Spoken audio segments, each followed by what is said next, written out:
Alright. I think this time my voice will hold up long enough to do the thing.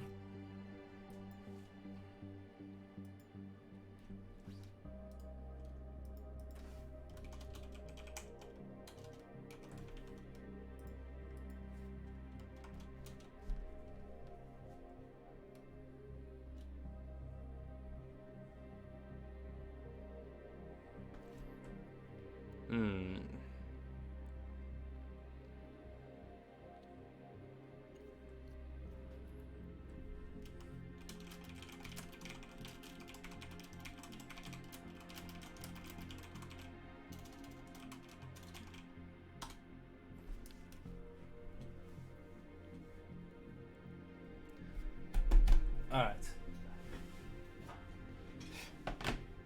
God, the Dusk soundtrack is so fucking nice though. God damn. Alright, let's do a quick sound check. She sells seashells on the seashore. She sells seashells on the seashore. She sells... Ah, my voice is kind of loud, isn't it? Hello. Loud, isn't it? Hello. I don't know. Whatever. I'm not gonna worry about it too much. I mean, my voice isn't peeking into the red. Actually, kind of... Kinda is, kinda isn't. I don't know, actually. I'm not... Wait. I don't think I have the funny mic, do I? Wait, I don't think I have the funny mic, do I? No. My voice is rather clear. She sells seashells on the seashore. Yes. Well, then I don't even have to do the phone check.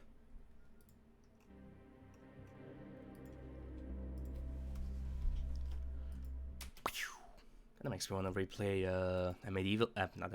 Dusk again. Alright. I think the problem was last time I was so preoccupied with like talking about Valve and how angry I am that I kind of just sort of... I just completely got out of the game. Like, I didn't really immerse myself. There you go.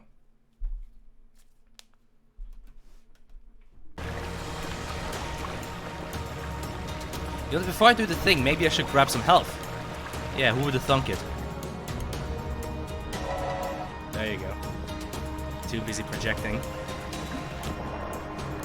Well, I'll have you know that, you know, I'm not a billion-dollar company that failed to make some fucking games for a few years. I'm a man! With all the faults of one. Oh yeah.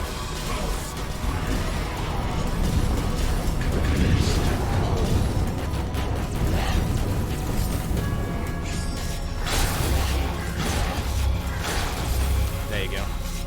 Son of a bitch.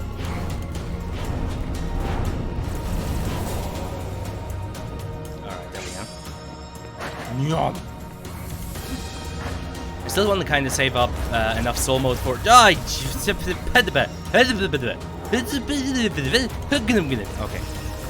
Die. I guess not. Yeah, I'd like to save up enough, like, soul mode for, like, the boss. So I can kind of, you know, nay the boss man. Okay, fine, get down here. That makes it easier for me to kill you. Ah, you actually got wall stapled. Ash. Could really live without having to do this fucking shit. But I guess this realm needs some kind of gimmick. That being... wizards are assholes. Like, I'm pretty sure this whole, like, chapter here, or this whole world is just about wizards being dicks. Which, I mean, I didn't know. I didn't need this game to tell me that. I've always known that wizards are dicks. I always think they're so much better than me. With that fucking magic. Fuck wizards. I was this close to finishing this last time. Oh, whatever. Yep. That's what I thought. Okay.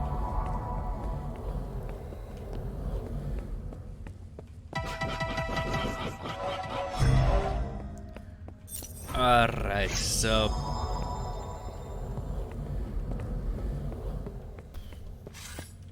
Yep, need the gold key. The summoned ones await. How much do we want to bet this is gonna be boss? Yeah, I fucking hate wizards. Certain ethnic groups. John!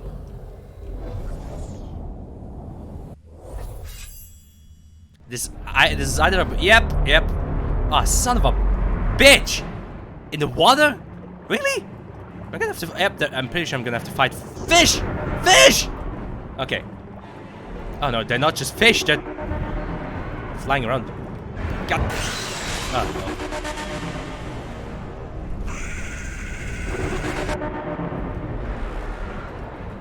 Ah, son of a whore!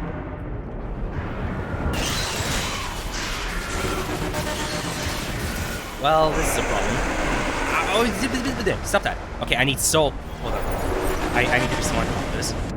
I need souls. Pronto. And probably need to do some damage too.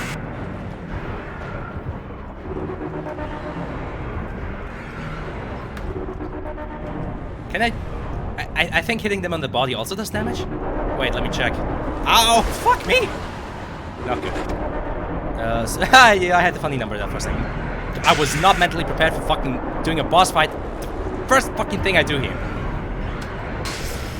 Okay, this is no bueno. Give me soul mode, please. Yes. No, wait, not quite. Shit! Come on. Thank you.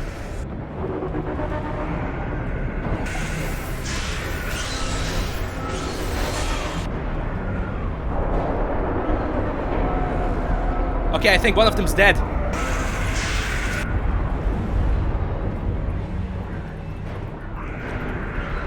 Fuck you.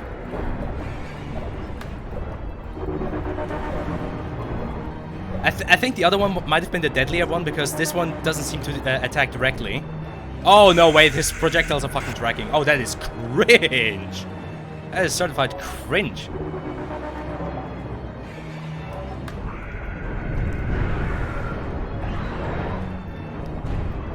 Okay. I kind of want to get another soul mode, to be honest, because I'm not doing as much damage as I'd like to. You're cringe! You hear me? You don't even have a developed brain, piece of shit. Thank you. Oh god. Are there even any souls left down there? Barely. No, I missed it. Gimme. I mean, I could probably kill it by, you know, just, ouch, hitting it normally, but, ugh, Christ.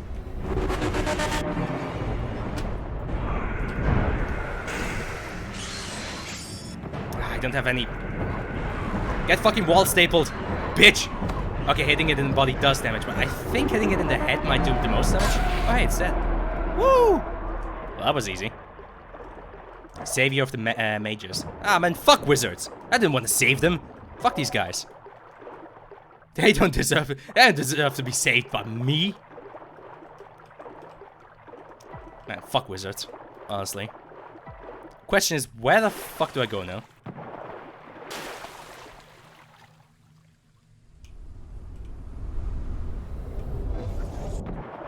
Okay, I guess not.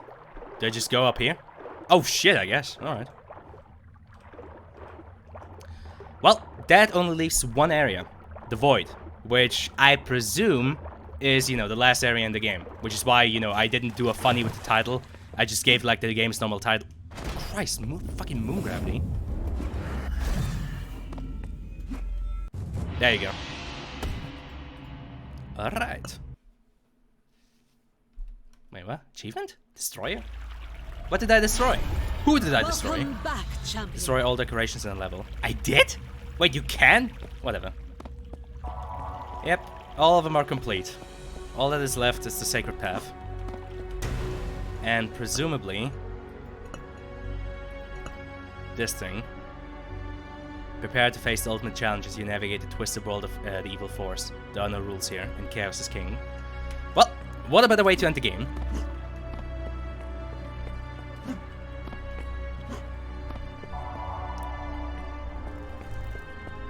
I'm sure nothing can go wrong. I do have my boomer juice.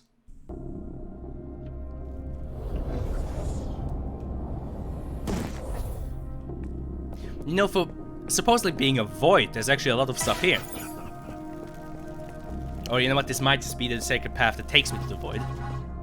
I don't know.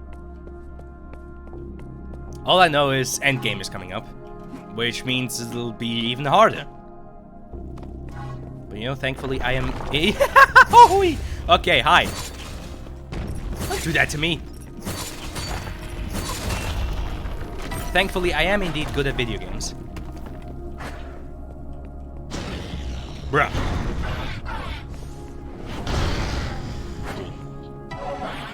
Ouchie. Ah. It's like GTA 5 Chaos Mod. Stop it. Oh god. Wait, is this just gonna have all the enemy types from like all the different worlds? No, wait, these guys are new, whatever the fuck they are. Fuck you. I said fuck you! Attacking me like that. No, I think these are their own enemies. Stop it. Ah, shit. How the hell am I supposed to kill fire? I guess by throwing ice at it. It's gonna paste.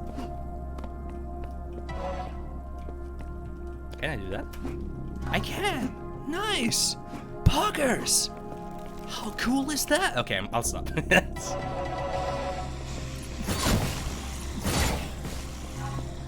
So far, so no. Find the gold key to ascend.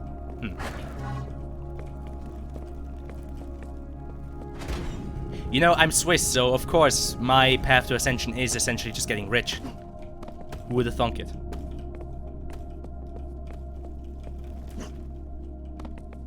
Okay.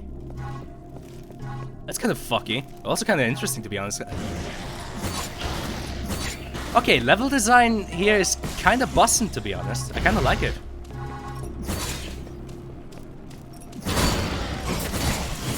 Sort of has like vibes of like being a fucking, you know, walkable MC Escher painting mixed with some ancient temple.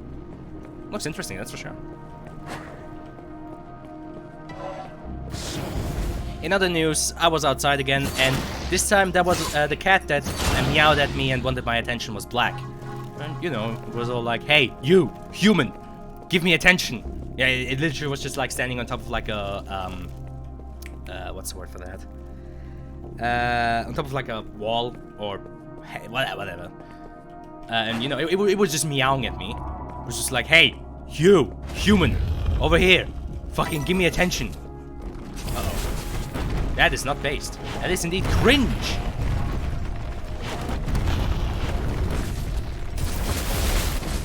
Thankfully I have the perfect antidote against cringe. So yeah, I had another cat encounter. You have to make like a fucking, I don't know, dedicated Discord chat for that. Besides yours cat encounters. Sadly I didn't take any, actually, I mean sadly, I don't know, like people who just, I never got that, like people who live their lives constantly like ready to take pictures or videos of whatever they're seeing. Like, if I see something cool, my first instinct is never to take out my phone. Like if I see something cool, my first instinct is always just, oh cool, look, it's something cool. And maybe I get the thought of, you know what, I could take a picture of this. Though usually it's just like, you know, much later once I start thinking about it or start telling people about it, I'm like, why didn't I take a picture of that? I never got how people can do that they're just like, they're always just ready to fucking get out that phone and just start snapping. I do sound like a boomer, don't I? Look at these people. Nobody in with the phone, everybody's just living the moment. It's a fucking meme, man. But I mean, like, okay, to be fair though, if you're at like an event and you take a video with your phone, you're just cringe. You are confirmed cringe. Like, you're never gonna watch that video, and that video is, what's it say? 3 switches to reel the key. Bruh. Wait, can I press the switch? I cannot. And it's not one that I can shoot. How do I get switch? Hey Nintendo, please. That's what kind of shocked me is you can destroy the decorations? Oh, you can? I never... Alright. But why though? But yeah, if you're like at a concert and you fucking get your phone out and start filming, you're cringe. You are confirmed cringe. You're never going to watch a video.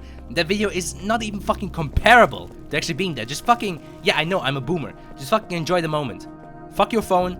Just fuck filming anything. Just stay there, stand there and fucking enjoy it for a second, okay? It's fucking Boomer Zio coming out again.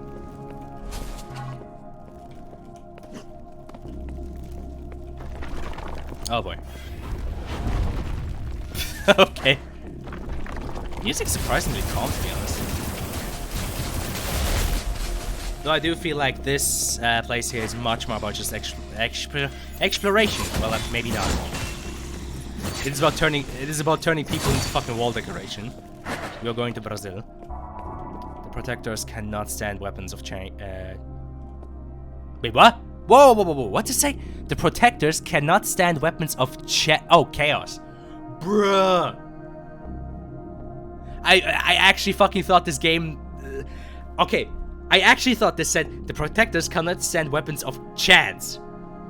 I actually thought that said chads. It says chaos. You know what? I blame the font. I blame the font. I genuinely thought it's the chads. I actually thought the game was fucking with me. Like, it's fucking the game's becoming self-aware.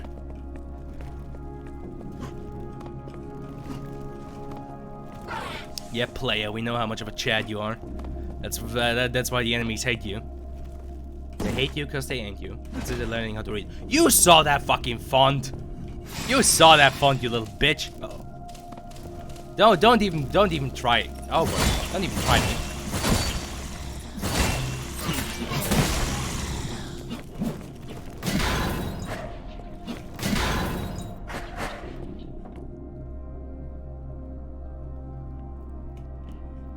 That... Actually, wait a second. I need this font to display... Wait, hold up. Codex. Ah, son of a bitch. Okay. You see how close that D is to that O.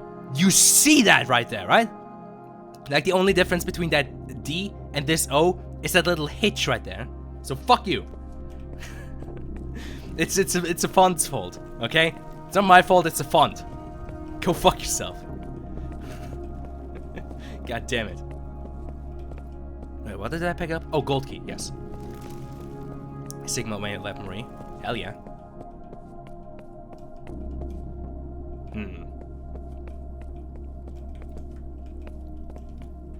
Pretty sure that's certain death jumping down there.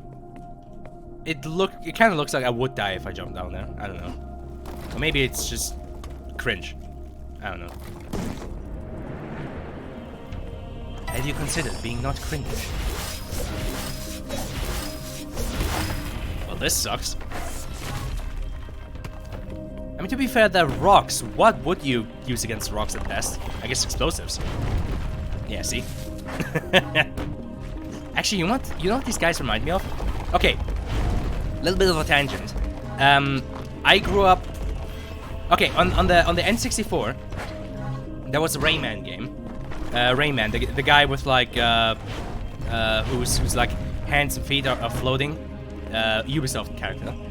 And there was this game on the N64 was called Rayman 2: The Great Escape, 3D platformer. Honestly, in my opinion, heavily underrated because it was a lot of fun. But sadly, of course, it came out in a time when everything was a 3D platformer, so you know, stiff competition. And these guys actually kind of remind me of one of the bosses you face off against, who's also just like a giant stone statue. Where was I going with this tangent? Yeah, they just remind me of that game as well. That's basically it. Childhood memory unlocked. This is basically all I'm getting at. But maybe I'll stream that game one day. I mean, I played it a bunch back in the day. Not even on the original N64, mind you. I played it on Project 64, on like my dad's laptop. God, those are memories. So yeah. Ugh. Yeah, they definitely remind me of that game.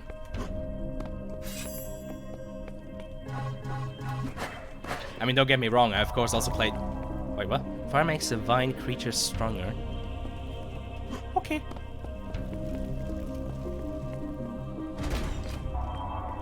The way is clear. What was I getting at?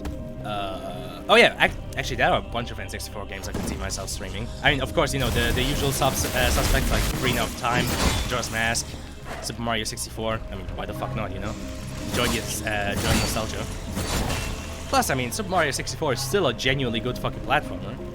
Like, they did something right with the movement in that game. Like, that is genuinely fucking, even to this day, the movement in that game is fucking amazing how fluid and just intuitive it is. But yeah, of course, Ocarina of Time would be basically a must-have, or must-stream, I don't know. I mean, that game is such a big part of my childhood. Right next to Wind Waker. I played a bunch of Wind Waker back in the day. My GameCube.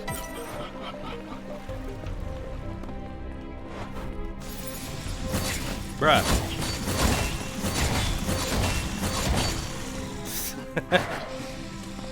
You are going to Brazil. There is definitely something very satisfying about just nailing these guys to a wall. Oh, sadly, they don't stay there. They just dissolve. That's cringe. Mario 64 seems better than it should be. Yeah, it's genuinely surprising that they got it, like that they got the movement that, you know, that good. Like they just nailed it in one of their first attempts too. Though to be fair, when you like look into the development of it, like the whole movement was like a huge part of it all. I think one of the first developments they made for like the alpha version of it was literally just, okay, let's place Mario in a field, let's have like that one rabbit you can chase, and just, you know, make it so chasing that rabbit with like the movement options that you have is enjoyable. And they just fucking nailed it. It's, to this day, it's shocking to me how just good the movement in that game actually works. I mean, again, the fact that it's still one of the biggest speed games to date. Good animation as well. Yeah, true that. Like, Mario 64 immediately set the bar very fucking high for like 3D platformers.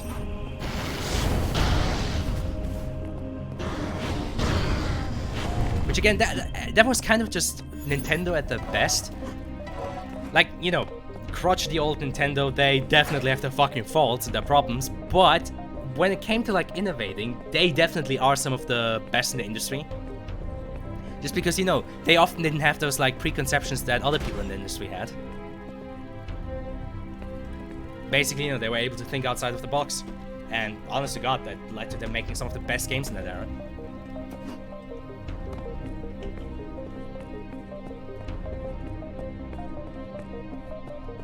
They just kind of gave up. Yeah, these days, I mean, they still can do good. I mean, Breath of the Wild is genuinely amazing in a like technical aspect. You know, just how big the world is, and the fact that you can traverse all of that like without loading times is definitely like a very huge, you know, just that's a technical marvel right there.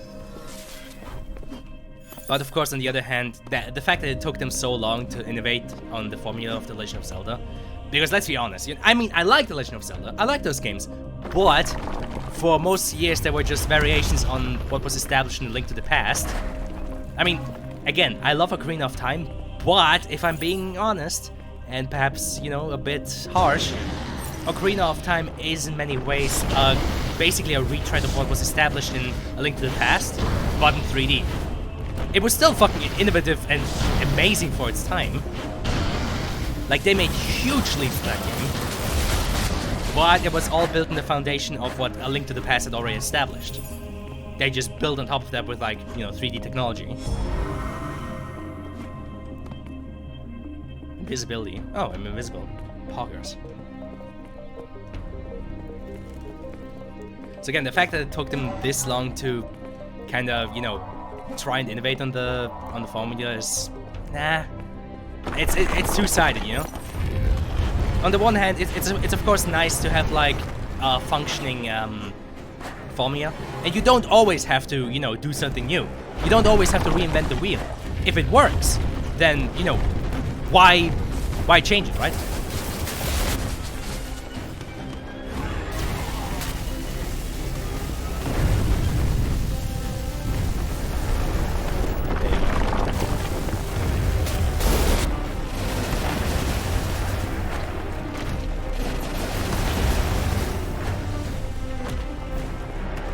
anyone else?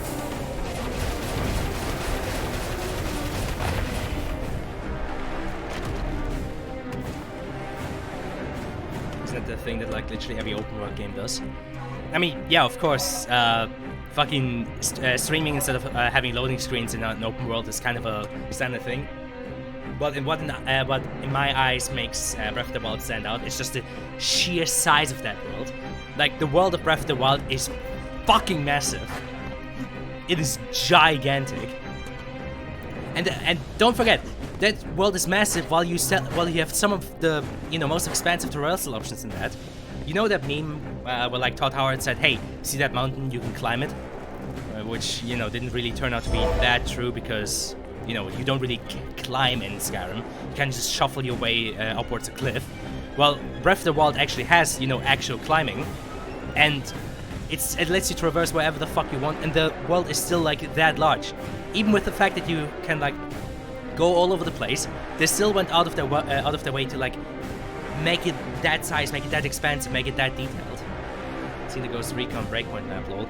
Yeah, but that's a Ubisoft game. That's just copy and paste, bro. Like the size there doesn't matter because how do you interact with that map? You know, like it might as well the fucking map in modern Ubisoft games might as well just be a level select screen at this point. Like legit, what the fuck do you do in a Ubisoft open world game? Or rather, what do you do in the open world of a Ubisoft open world game?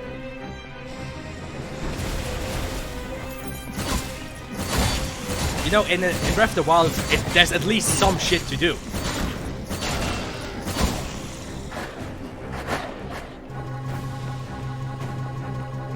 Fucking modern Ubisoft games, man. That in and of itself is a fucking travesty. Like, God, that is just fucking sad. Like, you want to see a company that is genuinely just given up? Ubisoft, right there. Like, they have genuinely just given up at this point. Yeah, Ghost Recon games kind of cringe, actually. Like, Wildlands is okay for like a few hours, though it really does fall off after like 10 hours or something like that. But like Breakpoint, it's just more of the same, it's just longer. Bruh, it's such fucking cringe.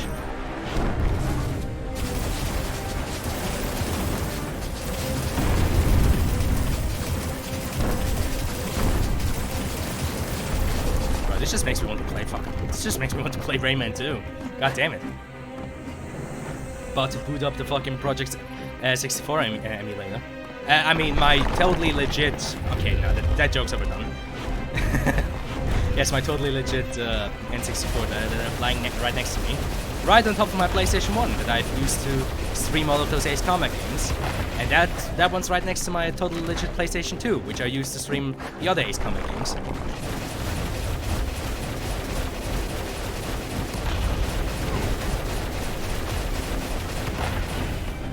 Funnily enough, if Sony keeps doing what they're doing, I won't even have to like fucking get a PlayStation 3 emulator because they're just putting all of their games onto Steam, bruh. Fucking stop it! Jesus Christ! That was so much unnecessary damage. Well, not necessarily at a technical level, though. I still find it impressive that they made that world work on a fucking Switch of all things. But more so even on a design perspective. Although, nah, I would argue it's also impressive on a technical level. Because again, they had to make that world in the first place.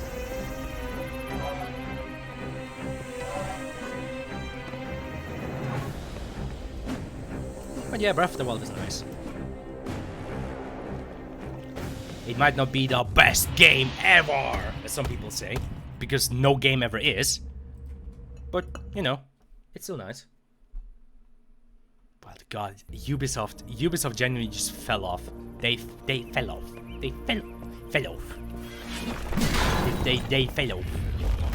Ah, bruh.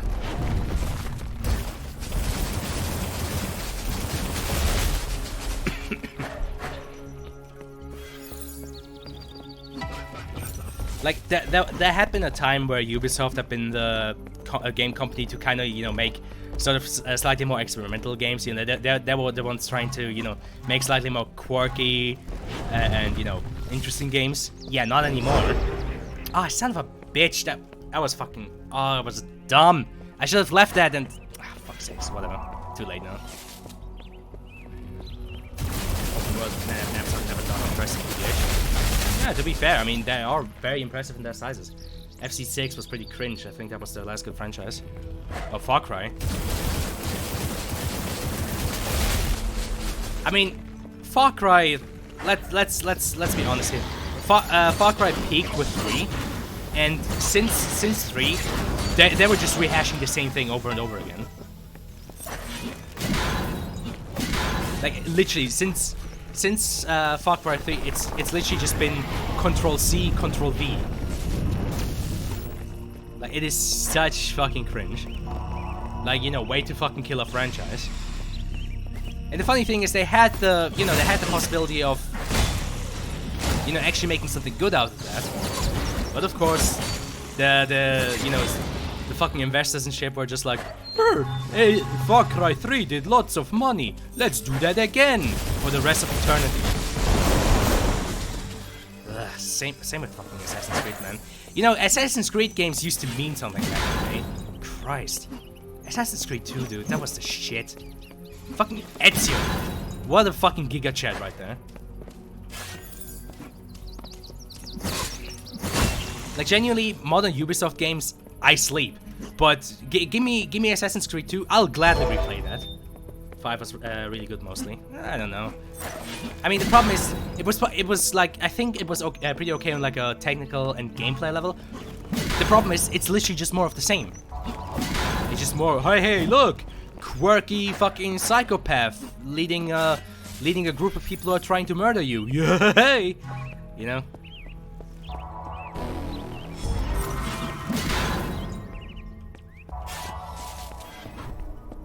You know, I really could have used that invisibility earlier. You can tell the devs gave a shit for Far Cry 5. Yeah. I really feel like I mean, I haven't played Far Cry 6 and I fucking refuse to play that because that game just looks depressing as fuck. But I really feel like they gave up for Far Cry 6 because it's just like, I mean, they even went back to like the same old setting. It's on a fucking tropical island again, isn't it? It's literally just more of the same. Oh. Bruh. The faces of evil. The faces of cringe. Uh-oh. Oh, that's gonna be annoying. They take a while to go down and they have a fucking flamethrower. Ah! Jesus Christ. Don't fucking sneak up on me like that.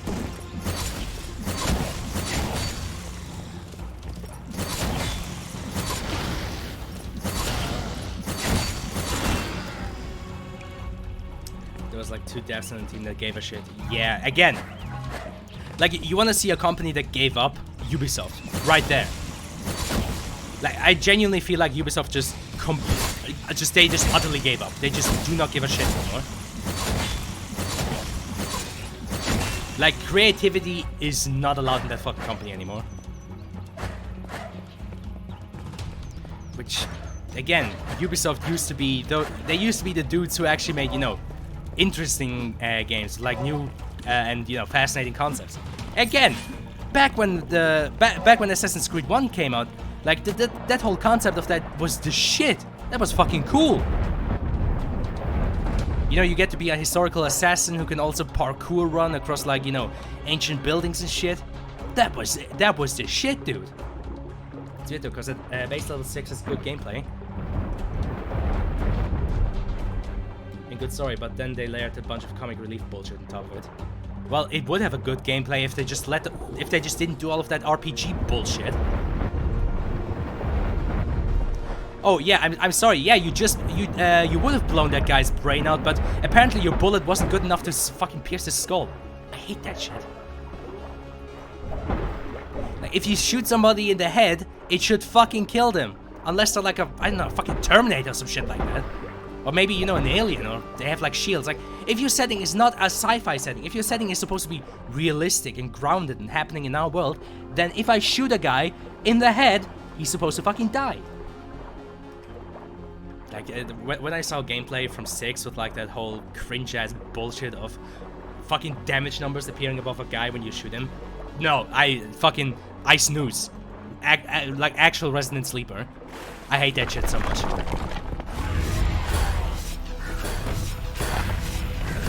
Like, the moment a game starts fucking displaying damage numbers above somebody that I'm shooting, I'm just fucking inclined to snooze.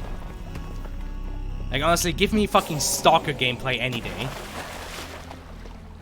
Nah, it's fine in 6 if you use armor piercing.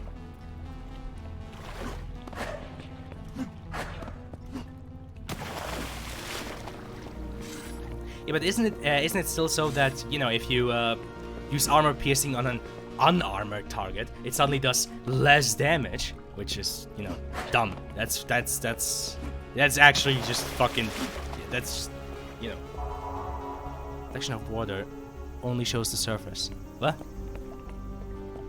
There's no reflection. I have ray tracing enabled and there's no reflection. Fuck you, game.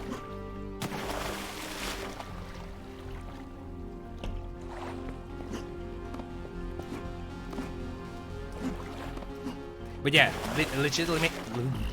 legitimately, give me fucking Stalker gameplay any day.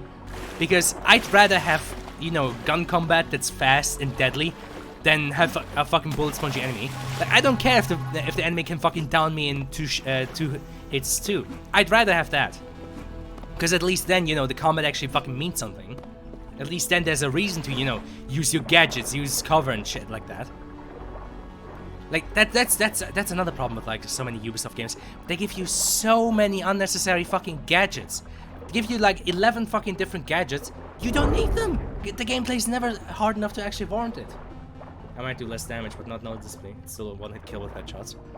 At least. Again, I'm not even gonna bother with that game because I have actual zero interest in ever fucking touching that game. I need the gold key. Okay, where do I get the gold key? Where am I going?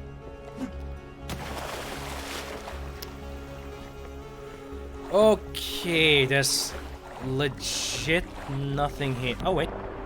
Oh, I see. Okay, got it. Bruh, again. Stop throwing shit at me. I don't have the blue shit anymore? God damn it. Paste. Oh, God. It's all well made, just not really anything special. I don't know. I mean, yeah, Ubisoft game being polished, I guess, but it just feels so fucking soulless, bro. Like, even Ubisoft graphics, like, I don't know what it is about modern Ubisoft games, but they don't look good to me. They just look, I don't know, they look so fucking artificial. I literally cannot put into words what it is, so, you know, that's why I'm gonna say it's probably just a me thing.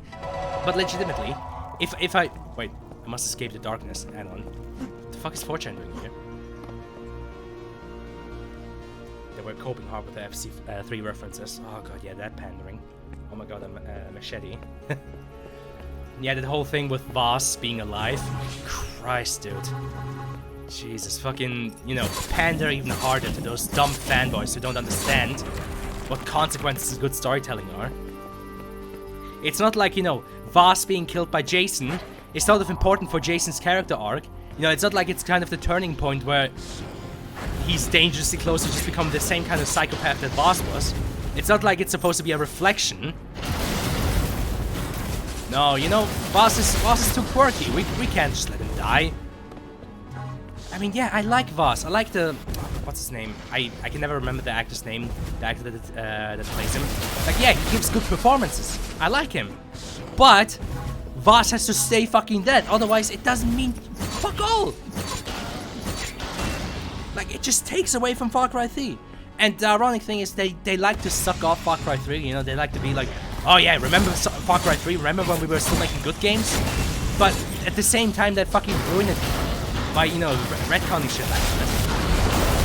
Like, no, Voss didn't survive. Voss is fucking dead. Stop coping. Boss literally saved the series. He did, but that doesn't mean that, they should fucking ruin his, you know, his part of the story. Again, it's an integral part of Far Cry 3 that he gets killed by Jason, and you know that just solidifies that Jason how far he's gone. You know. That was not planned, but whatever. Sure. That's one way of handling it.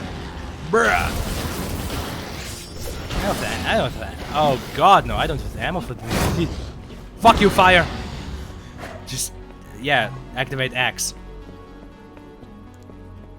But yeah, he might have saved it, but honestly, they should have let him stay dead. Because I just find it disrespectful to like Far Cry 3 and the story that it told. Just be like, "Haha, he's back! Yay!" You know, it's the same problem I have with the fucking. I refuse to call it Star Wars, but like Disney's fucking Star Wars fan fiction that they call their sequel trilogy. It just retroactively ruins everything that, you know, the fucking originals did. Because wahoo, you know, we can't make good stories ourselves. So you know, we're just gonna ruin the previous one and copy everything from it. Bro, can you let me on there, please, before you fucking go up? Bro! Okay, you know, I'm just gonna stand down here. Fuck you. Are you... What? You're joking. Fuck you.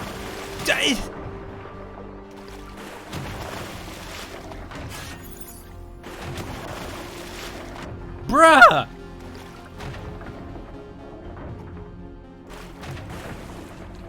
Well, that's a fucking design error right there. I don't think it should... Oh my god, I was... Bro, oh, dude. Dude. Whoever's responsible for that, not good. Not fucking good. Don't fucking send the elevator up when I touch it while I'm still in the water. Jesus fucking Christ. Send it up once I'm fucking touching the upper surface of it.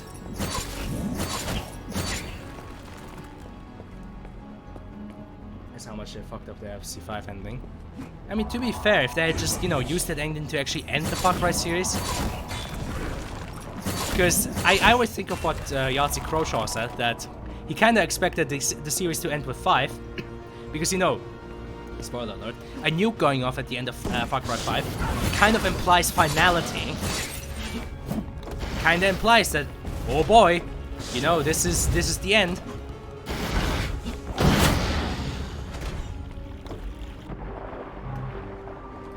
God damn it.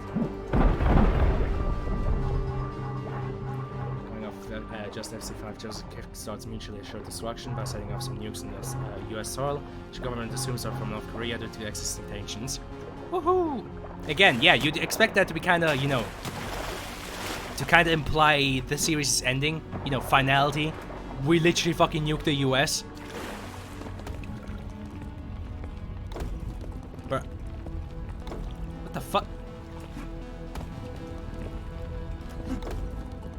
Whatever. Also, I find it funny how they're coping about saying that they're North Korean nukes. Even though it's pretty fucking obvious, they probably intended it to be like Chinese or Russian nukes.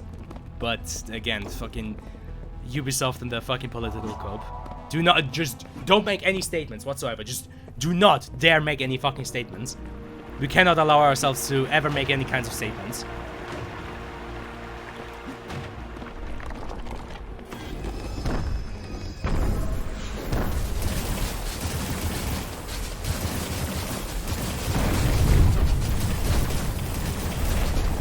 There you go. Then for New Dawn, they needed Joseph to be a good guy, so they just had so North Korea just happened to nuke rural Montana at the exact moment Joseph got arrested. Bruh! They actually retconned it? Wait, did they actually fucking retcon it? Say what?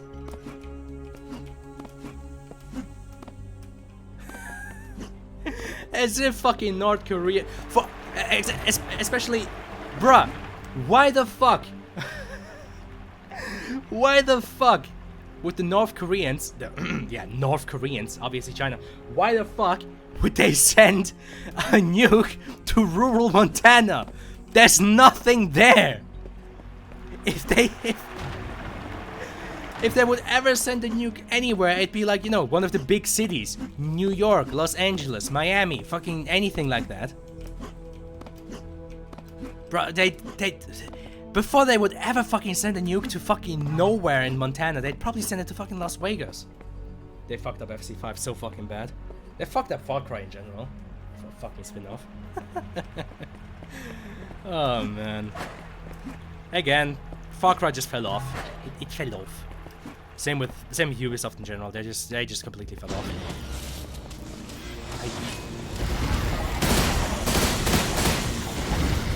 Don't have any ammo, so just gonna fucking turn on the blender.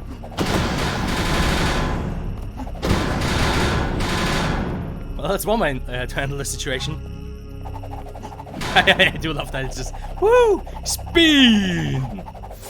Yay! All right. Ah, shit. Shit, I guess sometimes I forget how good melee can be in this game. What the hell? I mean, I guess it is a big-ass fucking fuck-off double axe, so... Yeah. Then for FC6 Control DLC, they had Pagan Min just decide to nuke America for some fucking reason. What the fuck? Oh, God. The absolute state of Ubisoft. The absolute fucking state of Ubisoft. What a fucking disappointment.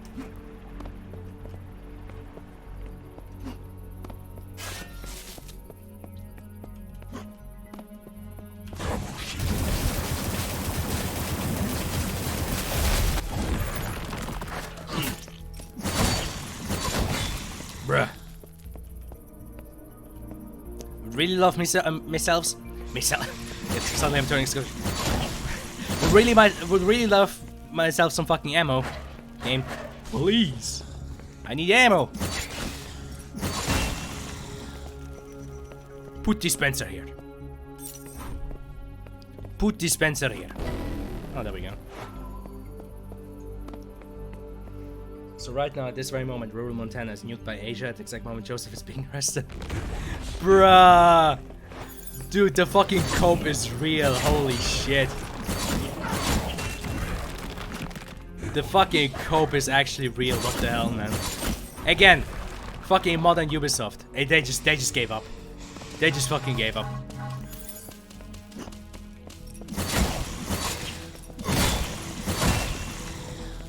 Like, legit.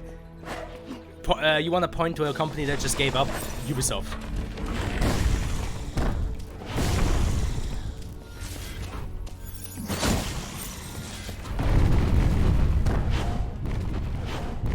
You throw rocks, I throw planets. We are not the same. Despite the game repeatedly mentioning ongoing tensions with North Korea. Again, that fucking cope about as if fucking North Korea. I find it funny how so many developers cope about North Korea, you know, nuking anything or taking over anything. North Korea is a fucking third world country. If China didn't exist, if China didn't actively support them and, you know, kind of just make them their bitch, North Korea would be fucking annihilated the microsecond they tried anything. The only reason that third world country is even around to do anything, you know, the only reason why the so-called supreme leader is allowed to do anything more than fucking scratch his ass is because of China. This fucking modern day cope about, oh, we're not allowed to make China the bad guys. No. What about that Chinese market, eh? Not allowed to lose that. I fucking hate that pandering, man.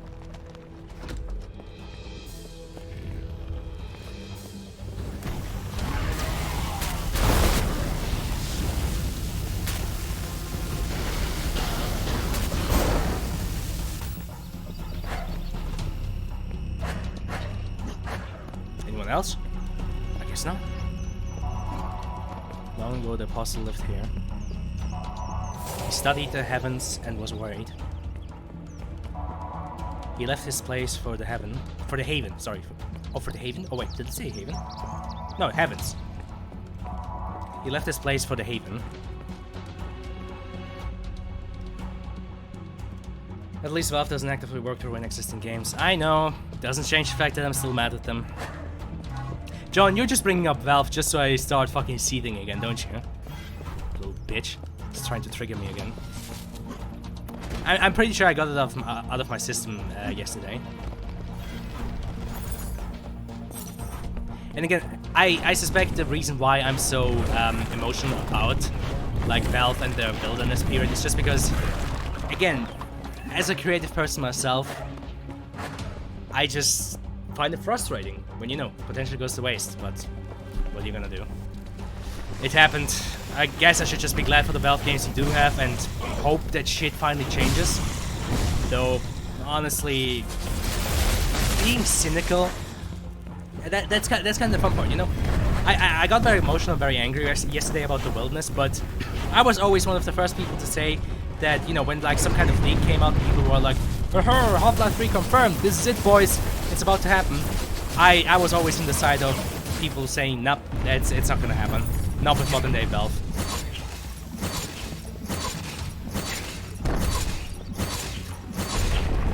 Like whenever that guy, who's the guy, what's his name again? The guy who like leads Valve News Network, Tyler McVicker or some shit like that. You know, whenever he was like coping about some kind of, you know, about some kind of leak and how this must mean that they're working on something, I always found myself thinking to myself like, nah, this ain't it, chief. It's not gonna happen. So again, ironically, you know, my fucking cynicism, you know, kind of prevented me from being disappointed, but doesn't mean I'm not fucking emotional and angry about it, just because, you know, we could have had something good. I had some funny retcons. Well, to be fair, every fucking Half-Life game has retcons. I mean, I like Half-Life 2 and the stuff it introduced into the world and the story, but if we're being brutally honest, it retconned the shit out of the first Half-Life.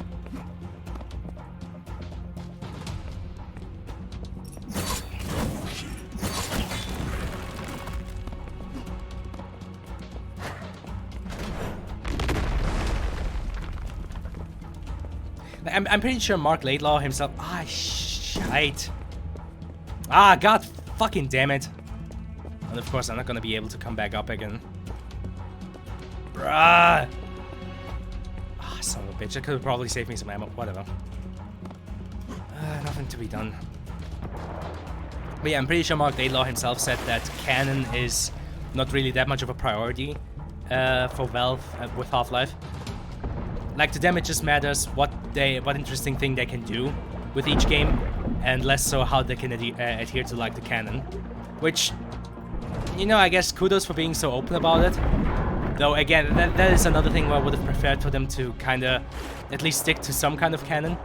Because, you know, the Half-Life canon can be kinda fuck it. I mean, let's be honest, I enjoy those, I enjoy those videos where, you know, people try to explain what happened in, you know, in between the time from like the 7-hour war to Half-Life 2, you know, where they try to go into like the backstory and what probably happened and how stuff went down. But, you know, at the end of the day, that's just fan theorizing / fan fiction. And I'm not even planning on calling out anybody. Like, if I ever go through with writing HECU, I'm just pulling the fucking soon TM meme again, aren't I? This time with writing though instead of a video. But yeah. If I were to write, like, my HECU story, like, that would have been exactly one of those cases too, where I would have, like, gone into, you know, how did the world look after the 7-hour war? Like, how did the world transform into what we see in Half-Life 2? It's because, you know, it's kind of funny exploring this world that we only see so little about.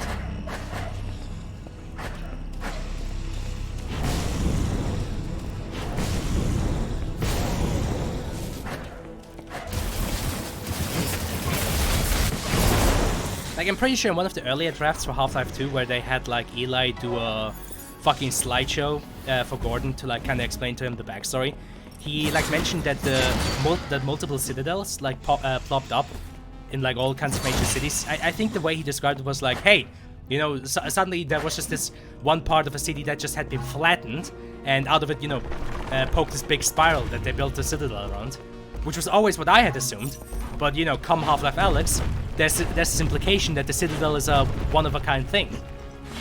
Which, I don't know, I mean, if I were to write it, the way I would do it is leave the Citadel as a one-of-a-kind, but those kinds of structures still being all over the place, you know? Like kind of smaller citadels being centers of administration in different cities. Just the Citadel is the biggest one of them all, and the one, you know, that where Breen sits, and, you know, which has a direct line to, like, you know, Combine Command, so to say. Like, that would be my solution. But at the end of the day, come next Half-Life game, whenever in, like, 10 years, or, well, I don't know, it might as well just change that, oh no, there are Citadels all over the place. So, again, it's, you know, it doesn't really fucking matter. It's funny how Little Valve gives a shit. Yeah, genuinely. They do not give a single fuck about the canon. Like, to them, it's much more important how they can, like, Motherfucker! To them, it's much more important how they can, like, twist it for, you know, the game that they're working on at that one time, rather than, you know, keeping it coherent with, like, the other ones. Yeah, Citadel is a prison and the factory and the hangar and stuff. For fuck... Wasn't just a big tall tower for Breen to sit in, so it makes sense for it to be elsewhere. Absolutely. And like I said, that's always just been my headcanon, that, you know, the Citadel we see in Half-Life 2 is the biggest one, and, you know, probably the only one that can open up a portal to the Combine world. But there are other Citadels in other cities that just act as, like, you know, again, like you said, prisons, factories, administrative buildings, the works.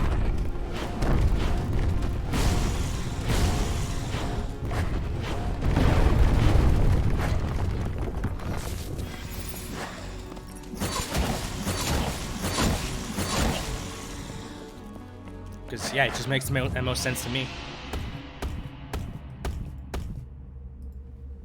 I mean, for me, it has always been, like, if I were to explore the time in between, like, the 7-hour war and Half-Life 2, I'd like to get into the kind of development that Combine administration on you know, Earth went through. Because they probably didn't start out the way they are in Half-Life 2. I mean, again, the Combine soldiers. We just had about how you know, Valve likes to play fast and loose with the cannon. Just look at the Combine soldiers we see in Half-Life Alyx. I mean, no, you can argue, hey, you know, there may be earlier models or something like that, you know, earlier variations. But the truth is, of course, we never saw those kinds of guys in Half-Life 2. Why? Because they hadn't been thought up yet, and, you know, they wouldn't have fit into that kind of gameplay loop.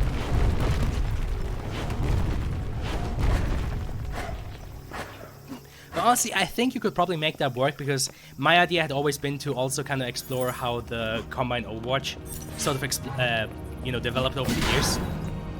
Like at the start, probably they just have a bunch of, you know, synths crawling around and making sure that, you know, humanity doesn't get any funny ideas. Then, you know, you probably just start converting the, you know, the POWs you have, the former soldiers, into, like, you know, just fucking, like, Gen 1 soldiers, like Gen 1 Combine soldiers, really primitive tech. Actually, one plot point I imagined myself was that the first few variations of Combine soldiers had their vocal cords just straight up ripped out. And, you know, they were, like, communicating via like, actually, kind of what you see in Half-Life Alyx a bit, where, you know, I think they're called, like, the Combine Captains or something like that, where, like, their voices are really, really heavily garbled, and I think one of their bodies that is unmasked also has, like, a vocoder in his throat. Like, I had a similar idea to that, like, some of the earlier variations of soldiers had, like, you know, basically their vocal cords cut out and had just completely mechanical voices. Because I think the Combine Overwatch in Half-Life 2, they still have the original voices, I think just, like, modified by a vocoder. But, you know, I thought to myself, hey, wouldn't it be cool if, like, these first variations just, you know, didn't use a human voice at all. They just used a completely mechanical voice. Hazmat suits to the quarantine zone. Yeah, that's what I'm saying. Like, with Half-Life Alyx, they're sort of playing fast and loose, but it still kind of works, you know? You can still make it work with just saying it was, you know, for that specific time, there were, like, earlier models, yada yada yada. But again, actually, yeah, another thing about the Combine soldiers in Half-Life Alyx are a perfect example of Valve not giving a shit about the canon. Like, to them it was just like, hey, how can we design interesting enemies for VR? And that's what they went with. Ignoring what the Combine Overwatch was actually in Half-Life 2, because, well, Alyx can't fight the same way that Gordon does, so therefore we have to redesign them.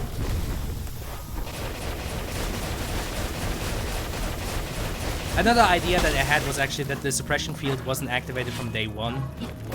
And, you know, that would, of course, add some additional human melodrama of, you know... Actually, shit, now that I think about it, that might actually be... Would that be considered too dark to, like, have the implication that, you know, some women were pregnant before the suppression field was activated, and with the, you know, activation of the suppression field, that was basically an involuntary, you know? I mean, it's Half-Life. Like, the world of Half-Life is fucking dark, but that might be needlessly cruel to, like, go into detail about that. Now that I'm thinking about it, you know? I mean, let's be honest. Again, the world of Half-Life, the world of Half-Life 2, as it is established, is fucking dark. Like, the people in there should be fucking hopeless.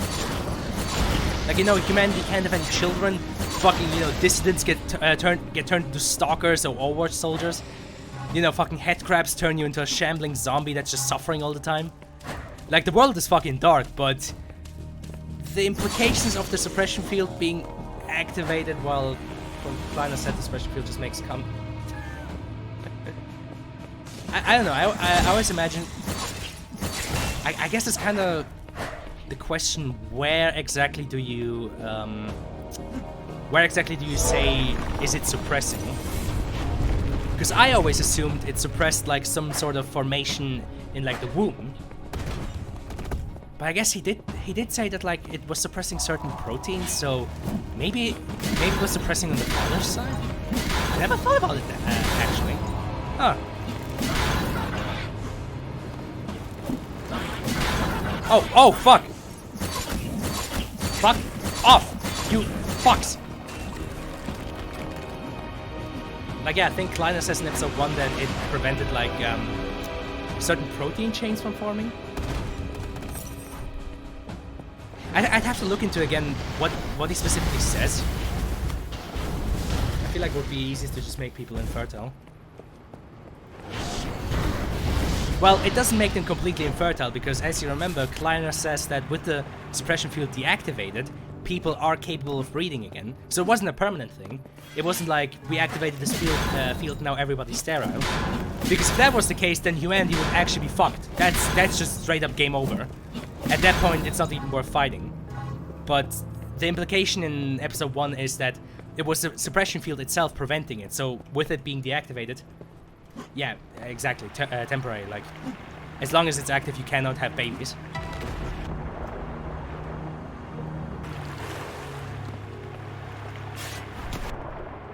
Oh, Jesus fucking Christ. Fish.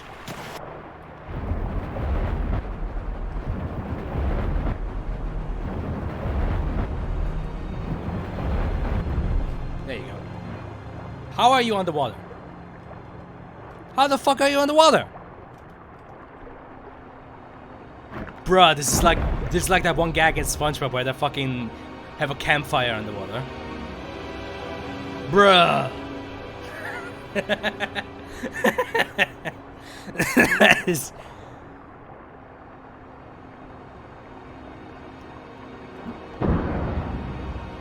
Jesus fucking Christ. Well, okay, game, whatever you say. Only in video games.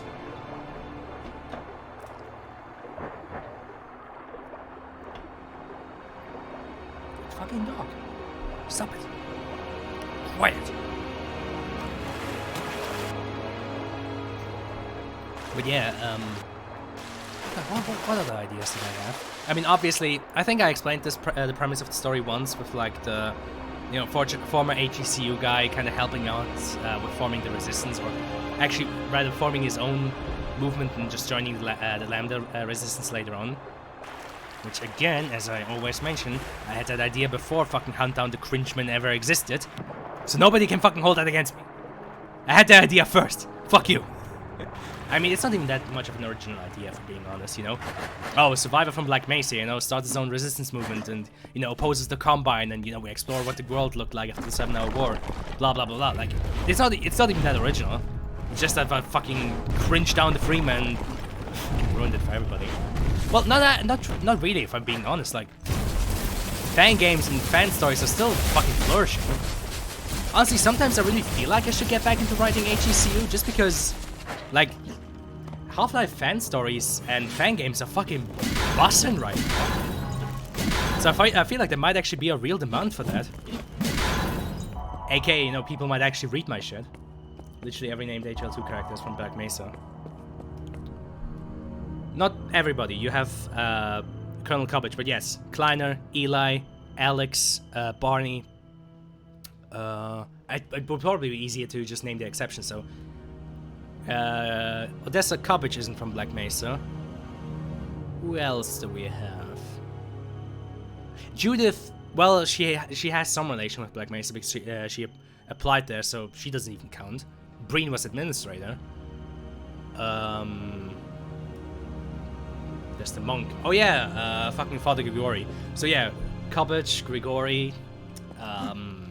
That's about it. I mean, yeah, you have some, a few like generic citizens and resistance members that like get called by name, but you know they're not really full characters. What's this say? I should probably read these. The Pilgrim's Path. Craving to learn, the pilgrim started his journey to the sacred walls. So yeah, obviously, you know, my story with, you know, HECU lieutenant, you know, survives Black Mesa, starts his own fucking resistance movement. It's not too far off from what even Half-Life 2 did, and like countless other stories. I mean, I'm pretty sure there were some like fan games and fan stories about Shepard, like Adrian Shepard coming back and, you know, joining the resistance and fighting the Combine and shit like that. Again, I find that the fans clamoring for Shepard to come back is just not a case of like how like desperate they are for, you know, just more Half-Life content. Because let's be honest, Shepard, same as Gordon, is basically a non-character. He's a pair of floating hands. But you know, people played as him, people know what he went through, so they want to see him again. To me, it just shows how much fans want to see more of, you know, the games that they love. More of the characters that they played as. Like, he's basically a non-guy, but of course for the fans, it's just like... She was named after Father Gregory. That would be funny, I think. Sunrealm, he obtained the teachings of the light, where he could not see darkness arising from underneath. I'm actually having trouble reading this fucking font.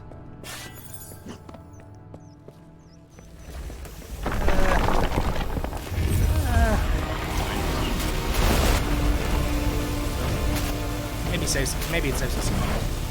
Oh! Yeah, no, there's also like a soul orb there. Alright.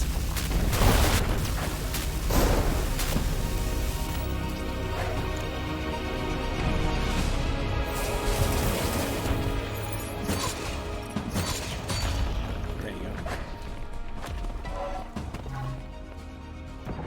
But yeah, Lieutenant David Schmidt of the HECU. Again, the whole HECU story has to be rewritten because, I mean, first of all, I was not a dumb teenager when I wrote it, when I first wrote it.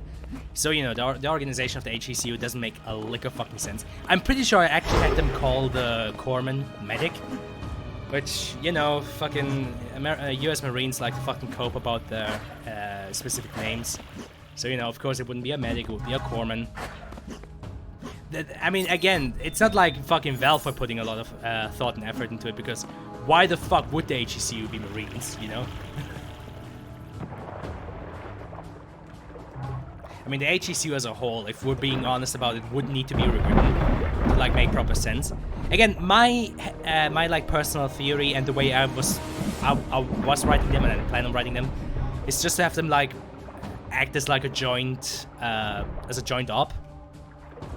Like, the whole thing with, like, Mesa has to be a joint op because, you know, you have, like, what was it again? You have Abrams tanks, which are only employed by the army. You have Bradleys, which I think are also only employed by the army. You have, fucking Apaches, I think, which are also only army. You have, what was it, fucking F-15s, or... I think it was F-15s flying around. I have to read up on this, but it's like, you know, you have, you know, planes from the Air Force, you have fucking... you know, vehicles from the army, you know, even though the Marine Corps doesn't use that because they're part of the Navy, yada yada yada. Military organization. So, no, I always thought the easiest way to solve that is just to make it so, okay, Operation Black Mesa is a joint op. So, no, you have army vehicles in. You have, you know, fucking Air Force flying support, and you have the HECU on the ground. It's like a spearhead. I always assumed it's just the easiest way of handling it, just because, you know, you just establish the HECU as its own, is like a somewhat smaller, like, I always imagine them as like a, what would it be, like a battalion, I think? Like a division is like a big thing. A division is a big thing. That's like a whole army in and of itself. So I don't think it would make sense calling the HECU a division, but and a platoon is too small, because a platoon is just, you know, one lieutenant leads a platoon. A platoon is like, what was it, like less than 100 people? So again, and a company might also be a bit too small. So I always imagine them like they'd have to be like a very specialized battalion or something like that.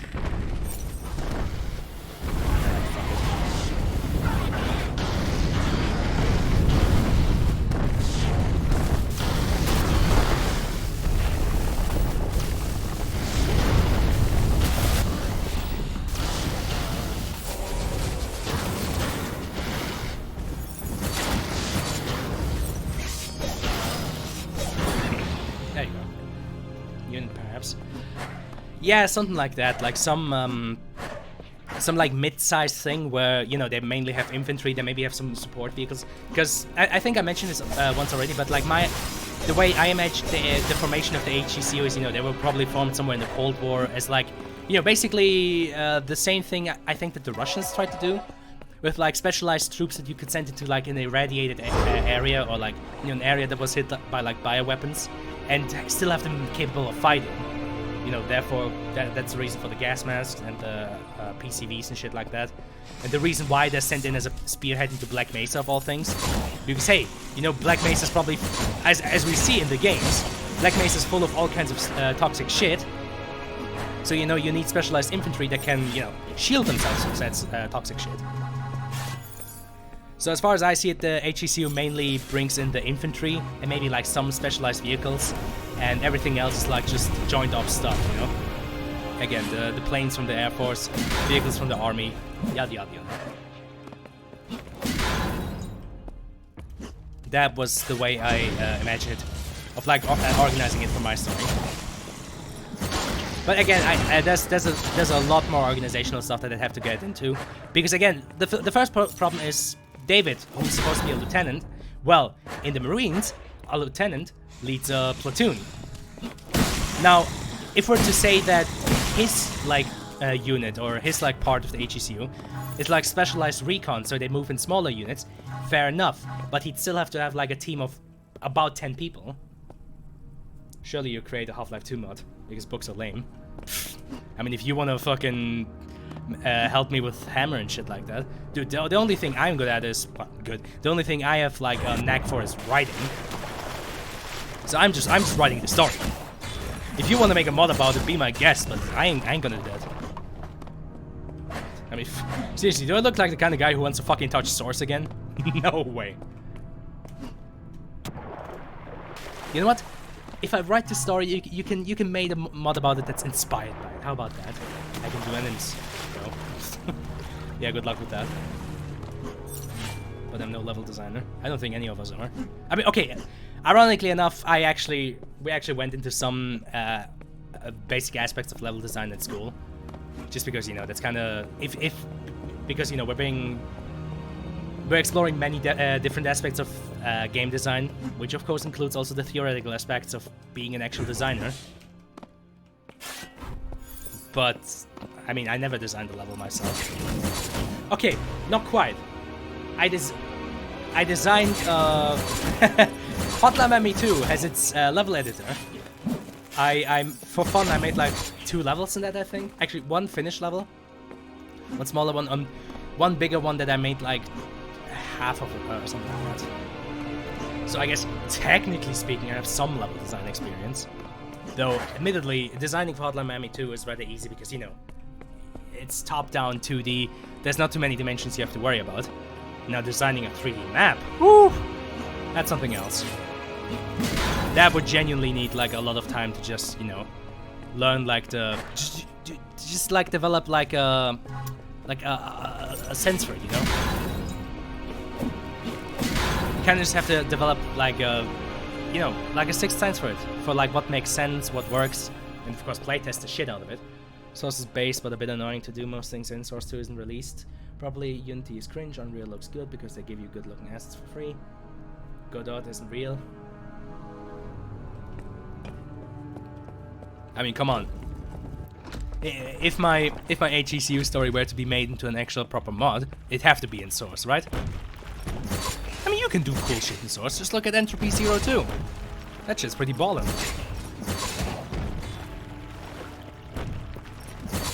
But if I actually go through with like doing a week of just playing like fucking Half-Life mods, that's gonna be fun. Yeah, fun, right? Big ass quotation marks right there. There's no decent engine to use. Again, just use Source. I mean, it's just a mod anyway. Like it doesn't have to be like AAA quality. Even though some mods fucking are, or at least fucking close to it.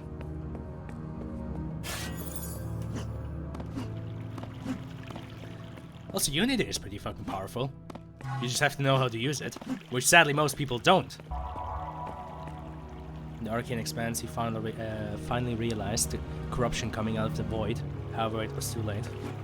But there's like a whole story being told here. What the hell? In the Moon Realm, he received the teachings of the night. However, he could not see the depravity. He could not see depravity corrupting the doctrine. Where's this fucking font? Dick. If it's possible to do a AAA quality, then surely you have to. Oh yes, because it's so easy to do AAA quality. You know, it's not like it takes time and effort, and you know you have to fund it yourself.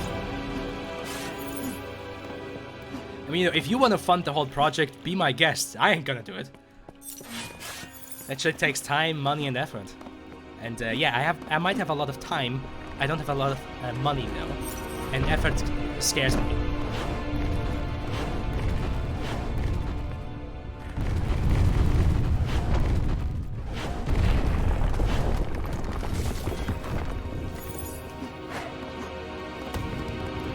I think it's important to know like what exactly it is you're striving for. Like that's another actually, you know, before I get too philosophical, it's actually another kind of lesson that they taught us at school, and you know, some of us just had to learn on ourselves. Is you shouldn't set like your expectations for what you're doing too high, because right now, for example, with the like environment and character design stuff that we do, like I would love to like make one of those hazmat scientists for, you know, my environment. But, realistically speaking, it's just not possible. Just because the time and effort I have to put into like my environmental assets is not gonna allow me to do a scientist. And if I were to force myself to like, you know, fully fucking design from the ground up a hazmat dude, yeah, it might look cool, but it would just detract from all the other work. So you basically have to know where to pull your punches and, you know, where to focus yourself. His spirit twisted by the void and the pilgrim are mere dust of dreams. His evil knowledge sustained the fallen pilgrim's soul will never end, will never find peace. Gotta say, this level looks nothing like a void. Yeah, I think this is still like the sacred path. I think the void is coming up. At least I hope so. Otherwise, this is a pretty disappointing void. The void, void, void. Alright.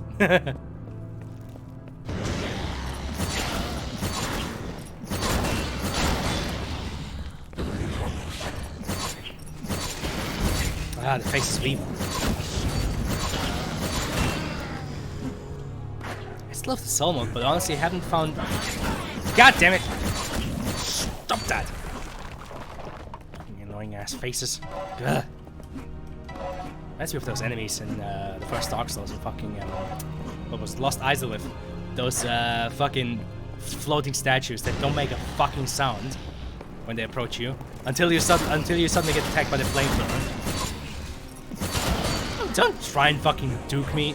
Juke me? Juke me? Juke me? Juke me. Yeah, juke me. Oi, fuck off! Fucking floating ass heads think they're shit. Think they're hot. They think they're hot shit, eh?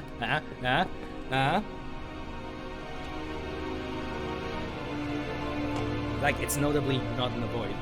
Don't try and juke me. Yes. God. Fucking, my heart goes out to anybody who's like an unironically Duke Nukem fan. Holy shit. You know, fucking us Half-Life fans might be fucking used to suffering, but it's nothing in comparison to those poor bastards. Jesus Christ, imagine actually waiting for Duke Nukem Forever. Christ. Bruh. Like, you know, I might mold and seethe about Valve and the Wilderness, which, you know, I think it's okay to openly fucking criticize them for that, but that is fucking nothing in comparison to what Duke Nukem went through. Holy shit. Bruh.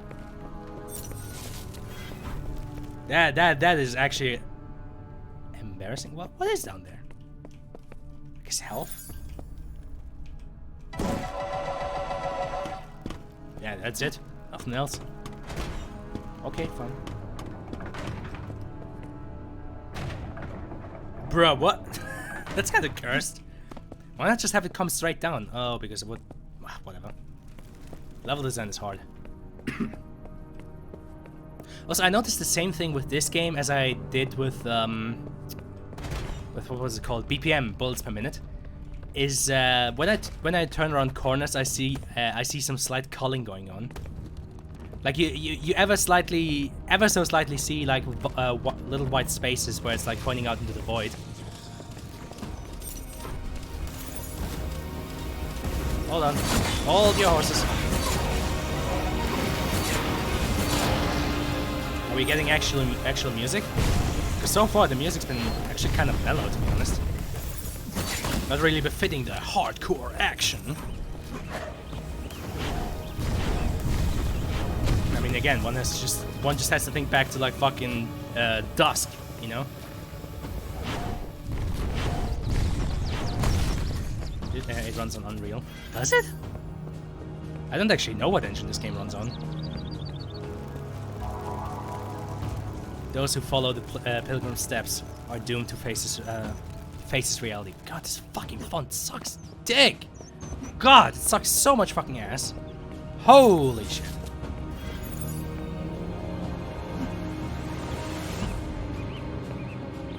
Well, maybe there's an encounter ahead that I can do the funny with. Maybe? One more to go. No, that ain't it. Yeah, I can one-hit these guys with fucking flamethrower. Come on, give me that big boy encounter. Oh, I guess not. What about here? Come on, big boy encounter. I want to use up my soul mode. Nope. Bruh. Just these bozos. Fucking go back to the N64 era.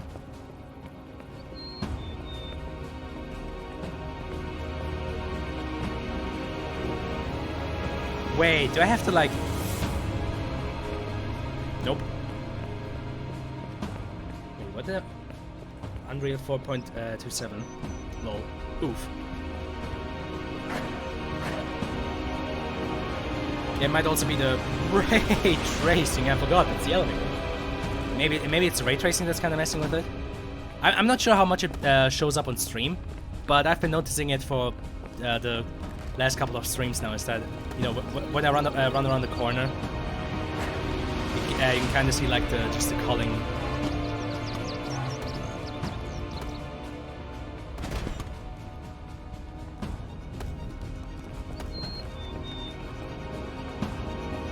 Well, I guess.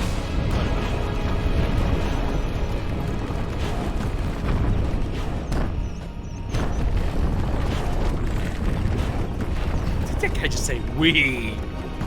Wee! I love being annihilated by fucking supernovas.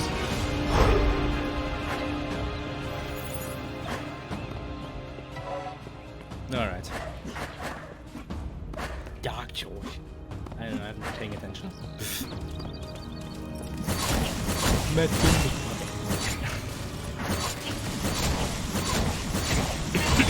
Oh god, my throat! My throat! Oh yeah, I'm gonna have to remember what Timoshka said about Painkiller. That's another game to play after this. Oh come on, only 98%? Who did I miss? Did I miss your mom? Ancient Sanctuary. What's it say? What's it say? You're being watched. Ah, clever with all the eyes around. I like it. Bruh.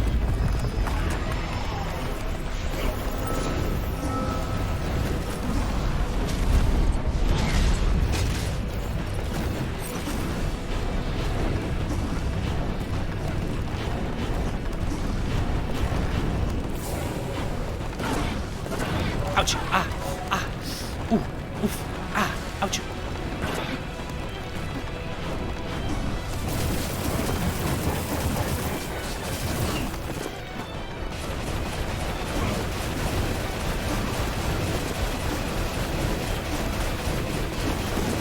I don't seem to be damaging him it much anymore.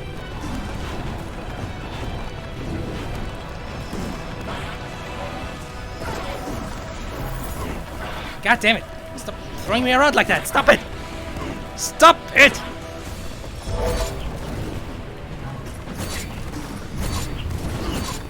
Just stop it! Motherfucker!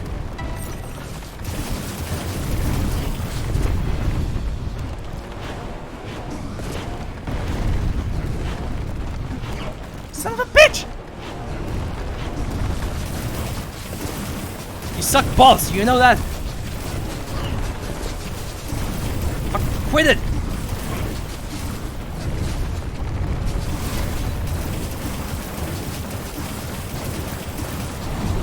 There you go. Owie, that stings. Ah! Savior of the Pilgrim. So,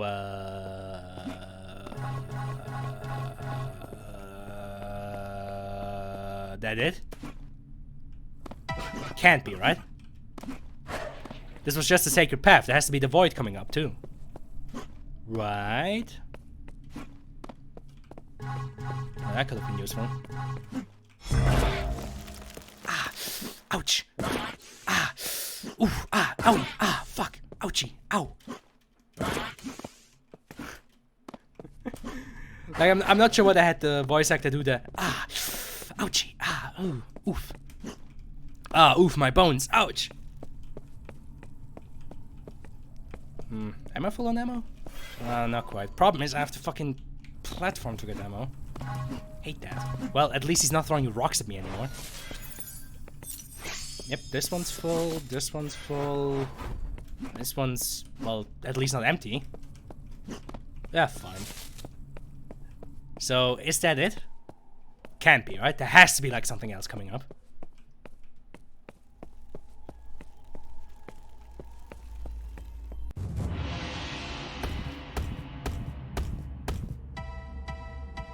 Speedrunner? Oh, yeah, part-time, your time. Okay. You're in serious trouble now. Can't say fuck, this is a kid's game. Champion. You must hurry! Wait, what'd you say?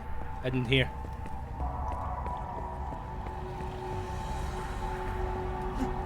You have proven yourself. Now go. Destroy the evil at its source. At its source? No, don't send me into the source engine. Why would you do this to me?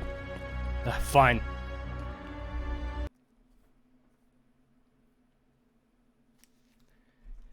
Instead of going to Brazil, they're sending you into the source engine.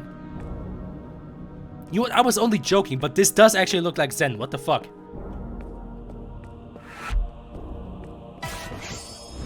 I guess this is the void. Finally, a Garry's Mod playthrough. Oh my god, dude.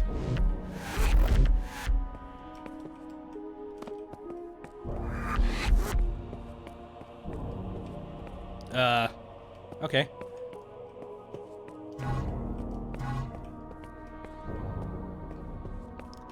Well, this is an interesting rendition of the void. But why do this? Why do? I guess I'll never know.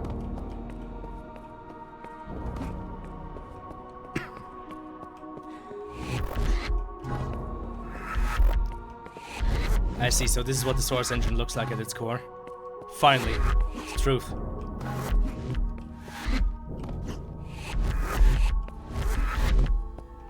You know, I'm not seeing enough autistic tards around posting their fucking World War II pictures.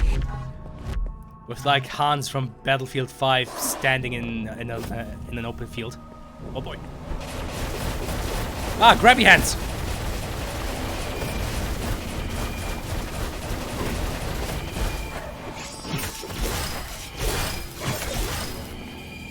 Fuck's sakes. Again, I'll openly admit that back in the day I could be a bit of a prick. But honestly, a lot of those pictures were just completely, like, creatively fucking bankrupt.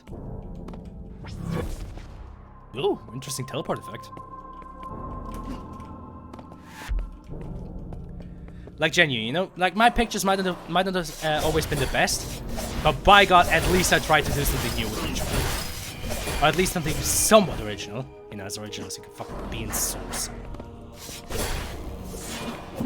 But yeah, those fuckheads which just constantly made like, World War II picture! A German soldier walking down the road! Yes! I'm sorry, bro, but that just, you know, to each their own, and I never wanted to be like that they're not allowed to, but I just felt like it's completely fair that I'm criticizing them for just doing the same thing over and over again. Like, yeah, they're allowed to do those kinds of pictures, but I'm also allowed to call them out and just doing the same thing again and again. But I think the main problem with that was just my confrontational attitude. Like, I think if I had, I think if I had made it clear that my intentions were pure, maybe that could have gone better, but whatever. To be honest, we're a bunch of autistic children anyway. So, talking some sense into them would never really brought up much. Stop molding. Hey, you stop molding, fucking Source user. At least I stopped being one. I'm not molding, I'm spitting facts. You're just coping because you like making World War II pictures. Don't act like you don't, John. I know you're kind.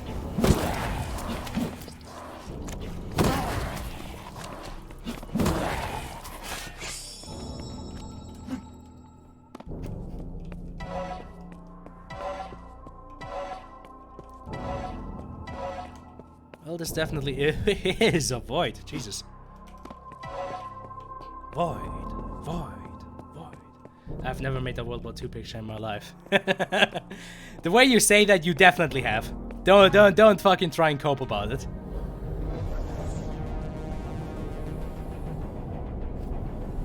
I bet you made a picture of like a tiger fucking driving down the road with like Hans next to it or some shit like that. I know you're kind.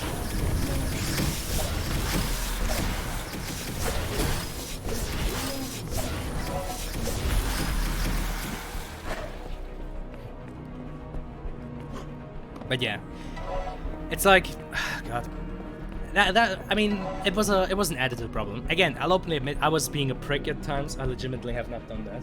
No.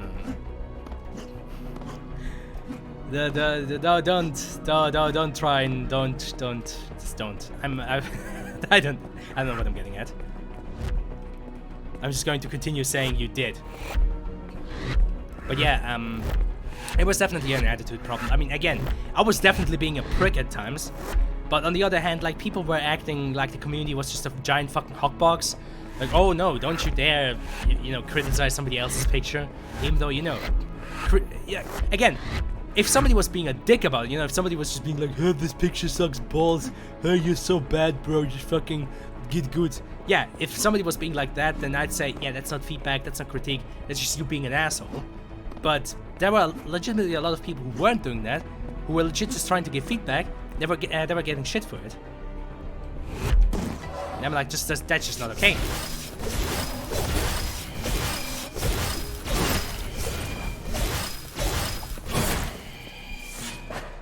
Those guys are annoying.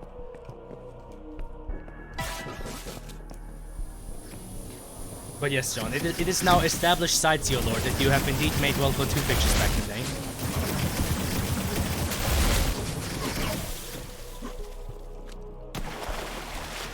You know, streamer lore be like.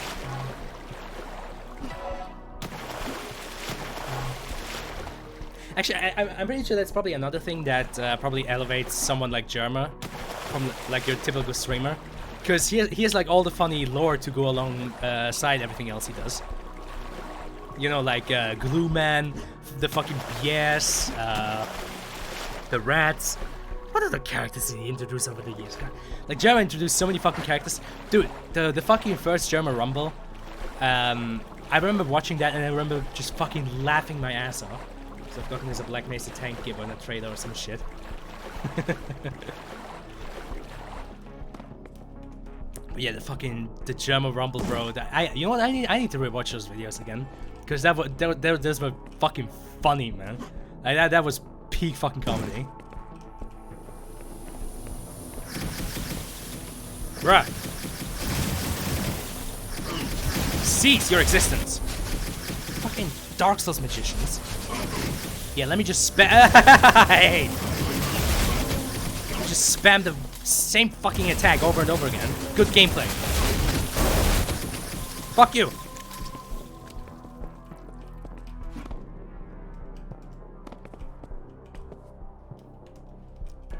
That was like 4 years ago. In that case, John, you need to validate me and go and make a World War II picture now. You know, the ironic thing is, I might be giving people shit for making World War II pictures, but I think I made like 2 of them. One like very, very early in my Source days, when I was still like using, you know, when I wasn't doing stuff in the Black Void of GM Black, but on like pre-made maps. And the other one was, well, basically a parody, to be honest. It was just me posing like the Hell Let Loose characters and like funny poses. I think I had like the Germans dabbing and shit like that. Legitimately projecting. No. I mean, John, don't you know I'm never wrong? I'm never ever wrong. Jesus Christ. Never in my life have I once been wrong in any kind. It is now my decree that you make World War II pictures.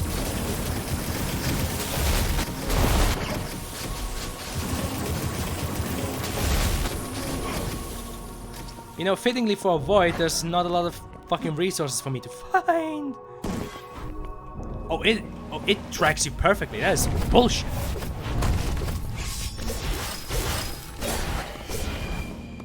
Uh-oh.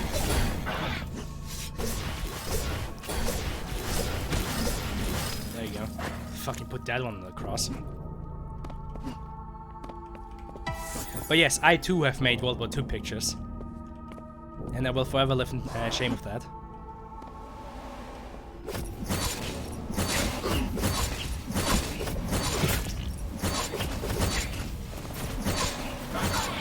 Damn it.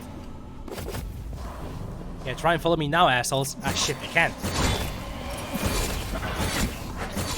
The problem is they're also just kind of hard to see, and therefore they're kind of hard to hit. Yes, I know I'm coping. Ah, shit. Oh, hey. Okay, thanks, game. That's actually, you know what? That's based. That's actually fair, because, yeah, with all of this, like, kind of abstract geometry. Who is this 2? Do you mean 2? Like, you've made 2 World War II pictures? Exactly. Hey, you know what, John? At least I have not made 3, like you. Again, it's now part of the Sightseer lore. You made World War II pictures. You can't change that. I've by official decree made that the lore.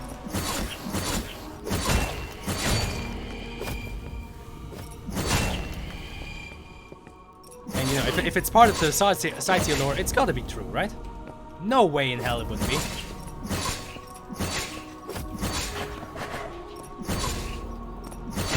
Yeah, funnily enough, I might be joking about it, but what the fuck even would be Sightseer lore? That just didn't happen, though. I mean, how are you gonna prove that?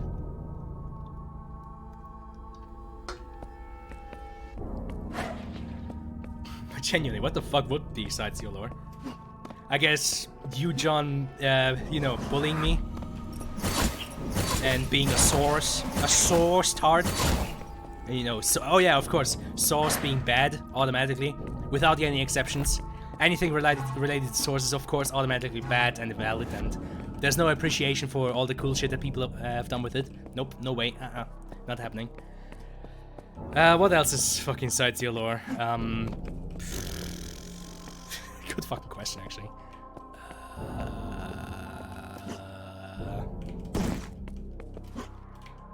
Oh yeah, the Bioshock sucks balls. The Sightseer lore is that you are dumb and gay. See, that's you just following the established lore, and because you're following the established lore, that's gotta mean the lore is true. That means me dictating in the lore that you have made World War II pictures is therefore true. You know, this is some Half-Life 3 confirmed shit. You're a closeted source user. Nah, fuck off. I stopped using that shit years ago. You can't even pinpoint that on me. I have Garry's Mod, uninstalled. Like legitimately, I freaked myself from the fucking scourge. The source. Achieved with source.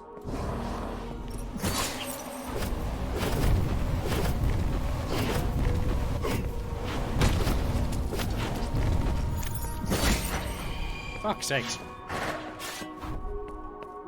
Ah shit. Actually kinda running out of ammo. But again, you know, who would have thunk the void isn't too full on stuff. Shocking, I know. Oh, hi, Timoshka. Deeply closeted. Yeah, so deeply that I actually fucking uninstalled it, eh? You know what, John? Now you're the one projecting. We've gone full ways. Anyway, what else is part of Sightseer lore? I guess Timoshka communicating through emotes. Might as well make that part of the lore. Well, what else is lore? Playing games, I guess. That's probably part of the lore, right? Ah, shit. Damn it.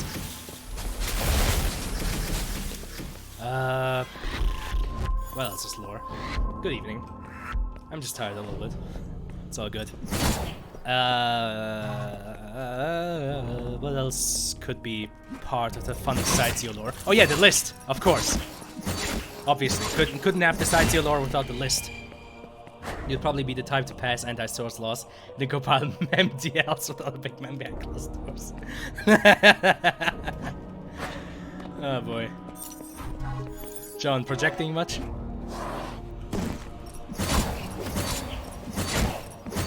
Of course, yeah. No source allowed in my country.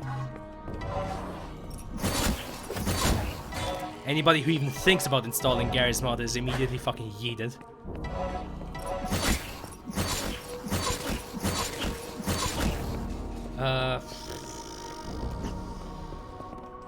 I guess me being a squad leader in an armored fucking unit, or you know, as I lovingly call it, having been a Tard Wrangler, that's probably part of the lore.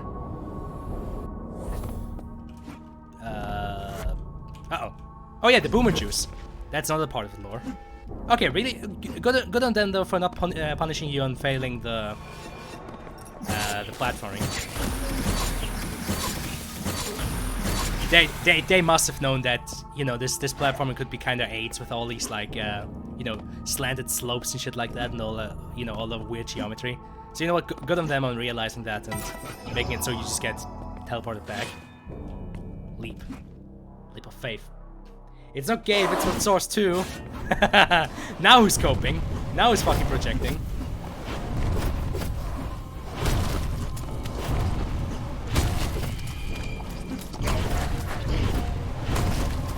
You know, I probably could have done this with the soul mode, eh? Well, too late.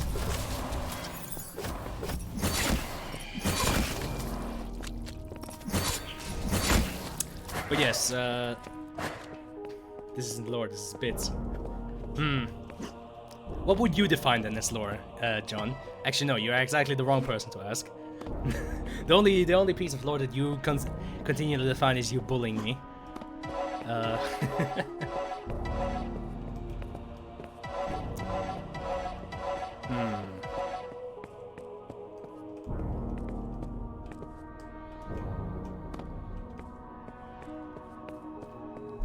The lore course, that you're a closeted Source user. Yeah, yeah, of course.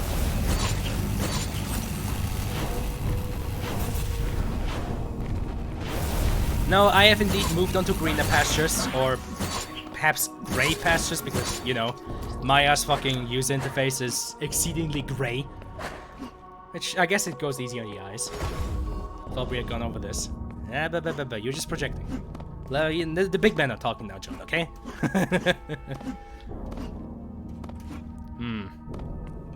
Oh!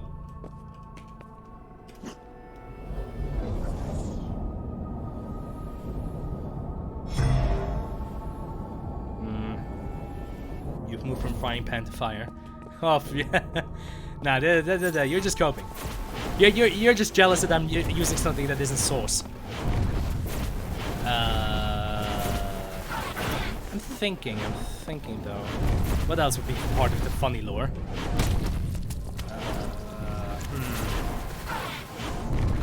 I guess me being the Overlord and, you know, Big Brother watching and all that funny stuff. Though to be fair, that hasn't been really the case much in my like YouTube Discord, because I didn't have to really moderate anything. Everybody who's there is chill enough that I don't have to worry about absolutely anything. Like, legit, I don't think there's ever been a time in like the sideshow where I had to like delete something or anything like that. And I never had to put anybody in like gay baby gels or shit like that. Hostile Paradox. Ooh boy, that's getting funny.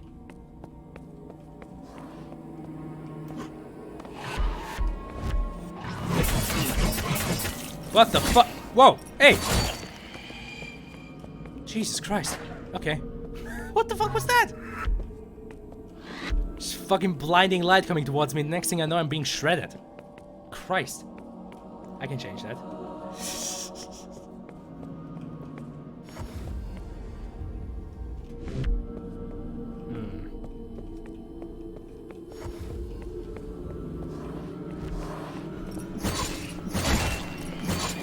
Is it part of the lore that I don't have many viewers?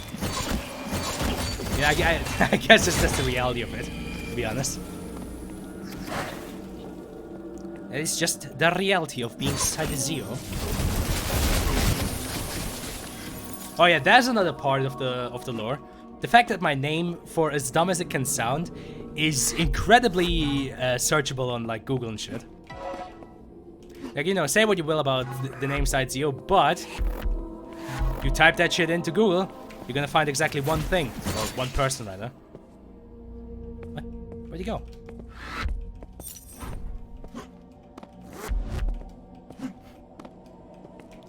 I guess another like thing from back in the day is the funny bitrate on YouTube.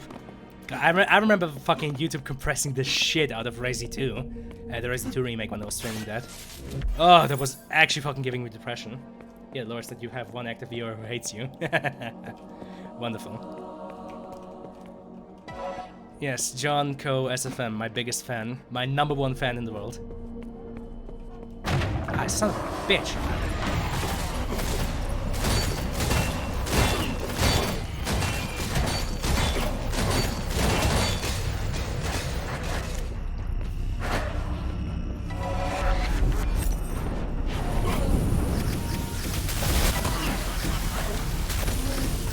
Well, it's one way of doing it. Is everybody dead? Okay. Christ. If you type it into Crayon, you get shirtless men, kind of weird. I don't know what's up with that fucking. That's just, I don't know. There's just AI being, again. Tell their AI it's goofy.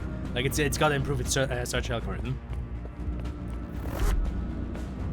I am kind of wondering though how that legit happened, because again, as we've established, you type in Sidesio into Google, and there's only one result you're gonna get, and it is related to yours truly. Of course, you know, if you go further down the Google pages, at some point you get to like something related to Side Zero. Sometimes if Google feels funny, it's also like related to the Side Men. But you know, that's at like the bottom of the page or like on the second page. For the beginning of it, it's just Sidesio. Oh god, no. Do I have to like figure out where the fuck am I supposed to go? There's something about you that you won't admit to yourself. Sidemen, yeah, they're like some podcasts or something, aren't they? Like, I occasionally see clips from them suggested to me on YouTube. Oh wait, that's where I came from.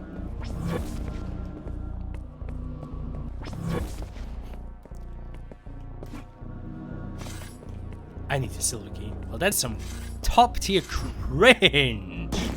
Cringe. The toppest tier of cringe.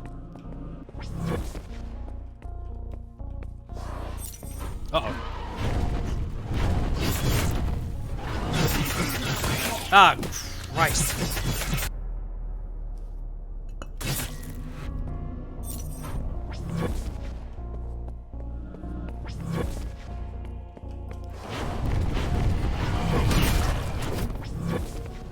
Where am I?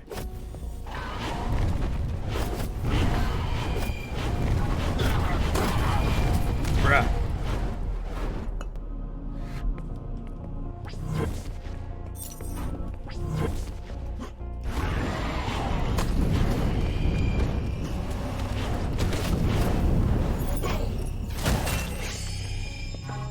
Anyone else?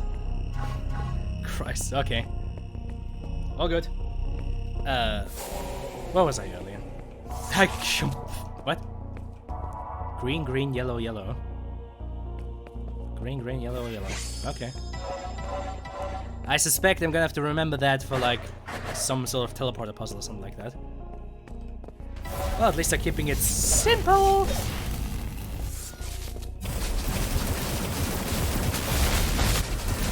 Cool. Green, green, yellow, yellow. Alright. Wait, I still don't have the silver key.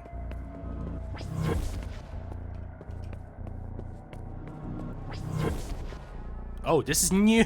Ooh. Christ. Oh, hey. Well, okay, fair enough. Ah! Where am I?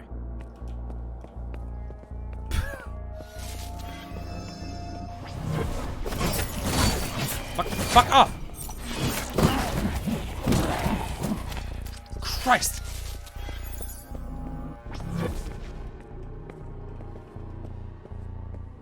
Oh yeah, there we go. Yay! Ah, shit. Not quite finished yet. No, you don't. God, that projectile moves fast. Oh boy. What the?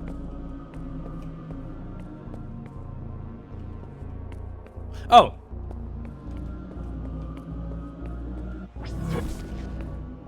Son of a whore. Poggers. We'll just get some more ammo. Yeah, Christ. Yeah, talk about keeping momentum. Ah, son of a bitch. You know, I probably could have just loaded the quick save, but I'm being stubborn.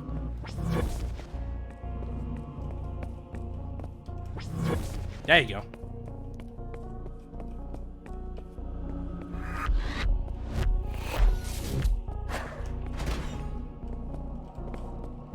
Poggers. Like, this is actually giving me some early 2000s like platformer vibes. I don't know why, I don't know what it is. Maybe it's like the blocky geometry or something, but some parts of this are actually reminding me of like early 2000s platforming, a lot like Jak and Daxter, or maybe like Rayman, the aforementioned. I don't know. Rayman 3 especially. Fuck, I'd have to replay that game again. That one was on the GameCube. And the PS2. Actually, was it on the GameCube? I know it was on the PS2.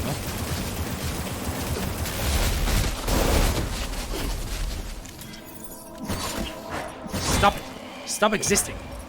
Stop being what you are. Fucking shadow monsters. I don't have the health for this bullshit. So just cease.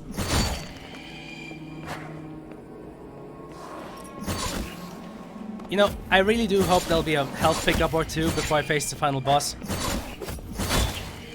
Because I don't think I can take him on with like 27 health.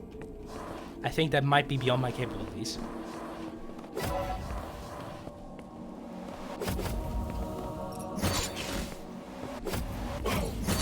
Ow! Fucking whore. Okay.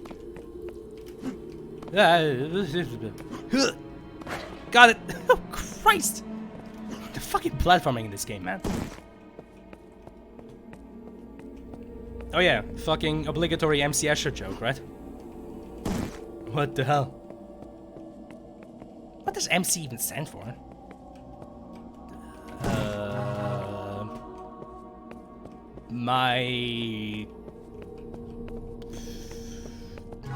Maybe main. That's, I don't know. Minecraft. Well, that makes sense.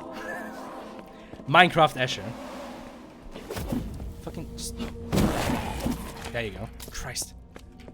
And melee is. Again, I completely underestimated how much damage melee can really do.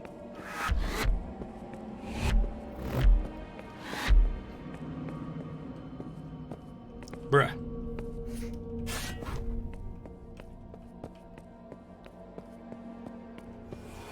Oh god, no. Yep, that is no bueno. Oh, I don't like this. No, no, no, no, no, no, no. Go away, die. Thank you.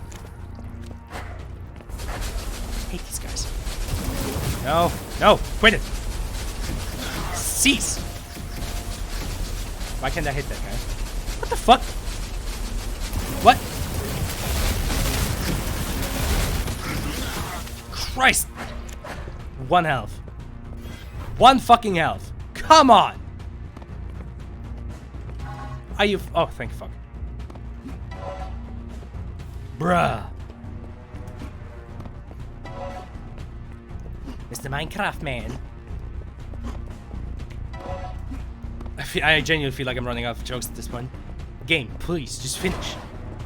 I am waiting for... Okay, I do have to admit though, this level design does look pretty neato. Like, I might not appreciate this kind of shit often enough.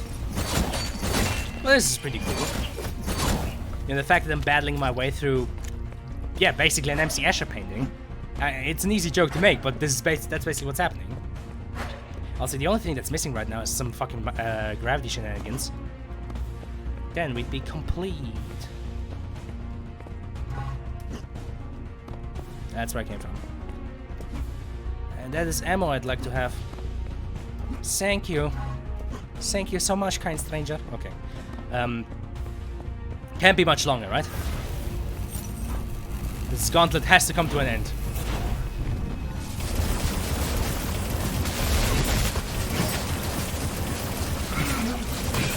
Son of a bitch. Well, they just fucking pulled a Dark Souls trap on me. Legitimately just fucking Dark Souls me by fucking placing a pincer attack right around the fucking corner.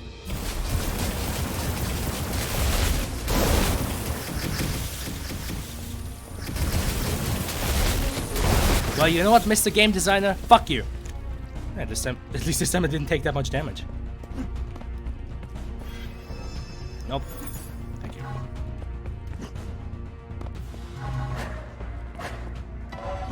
Alright, soul mode achieved. Okay. I am genuinely losing my mind.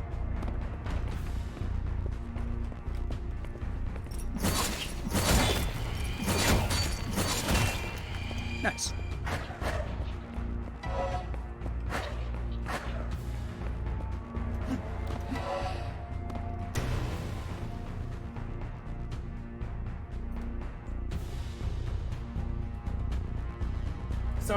Sorry, just had to yawn and stretch a bit, but I didn't want to yawn to my microphone.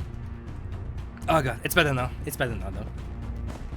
Oh yeah, what? Where'd they come from anyway? Oh.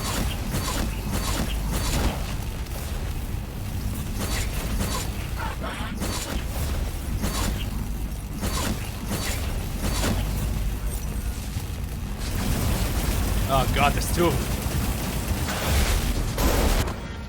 Nice. At least that one worked out. Okay, come on. Almost there. Almost there. Vamos, vamos, vámonos. Finish this fucking game.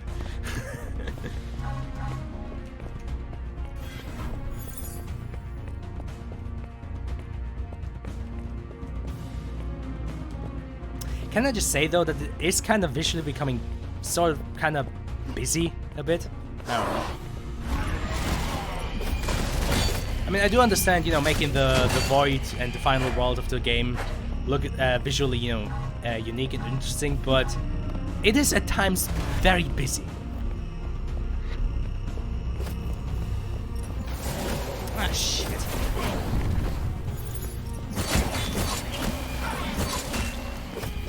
Oh, Christ. Okay, this is... Ah, fuck me, dude.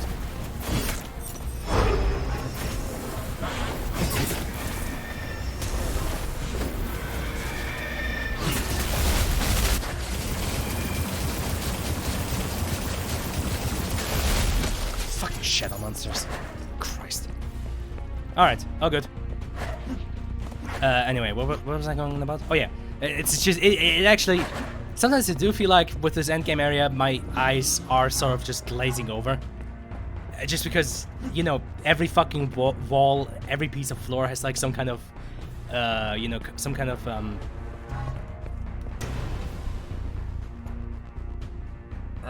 what's the word I'm looking for?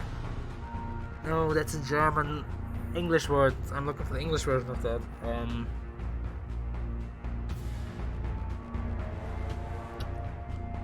Ah, why can't I think of the right word? It's actually not coming to mind for me. I've completely gone.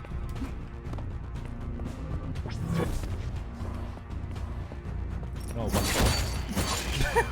At least I do get to waste these assholes sometimes.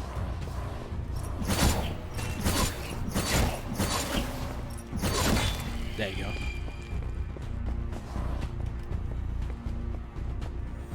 Oh, for fuck! Well, okay.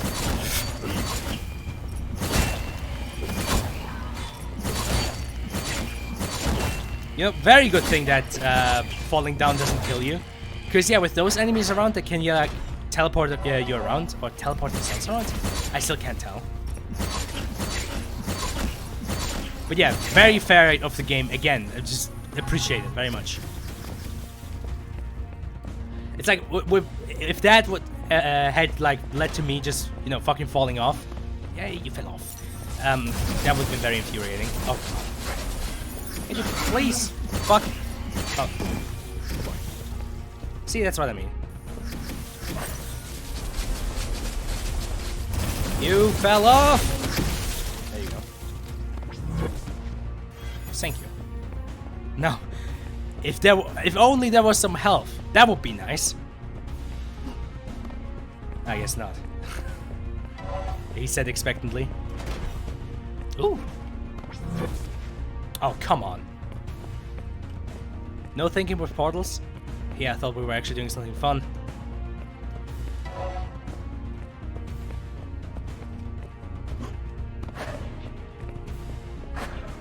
Any health flying around? Negative. Some ammo, maybe. Yeah, but that's about it. Okay, fine. It's gonna have to push on. Oh yeah, this is the way I'm supposed to go. This is actually just getting confusing to me at this point. Fuck you! Christ, that does so much damage! Wait, what the fuck? I thought did I not save before going through that portal? I guess I did. Whoa. Oh, goody. Dude, get to do the entire encounter again.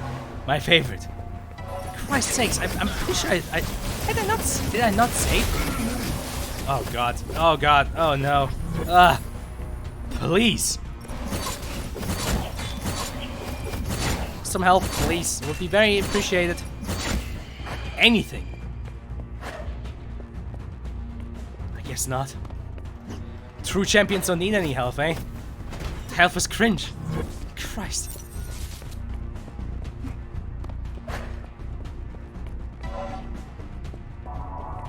Shortcut back to beginning area. Okay, but why though? I guess maybe in case you forgot something to like get 100% of like the secrets or collectibles. I love my life.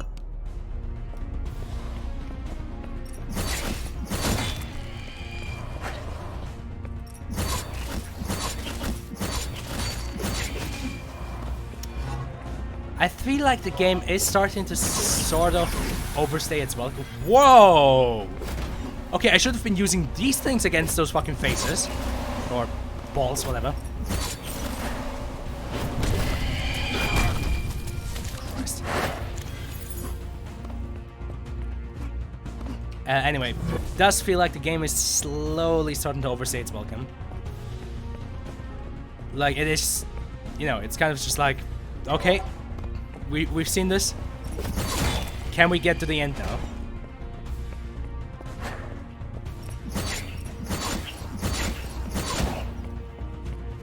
Like, it's not doing too much interesting. I mean, the environments are interesting to look at. Like, the environments are very fascinating to look at. What? Oh boy. I guess it's sort of starting to become slightly samey. So just like, you know, fucking get on with it, you know. Let's finish this. Let's bring our own. Christ, they do so much damage. Fuck's sakes, dude.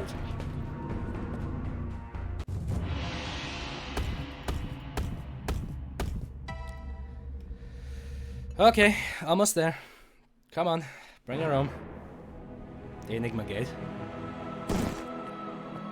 Is it final boss time?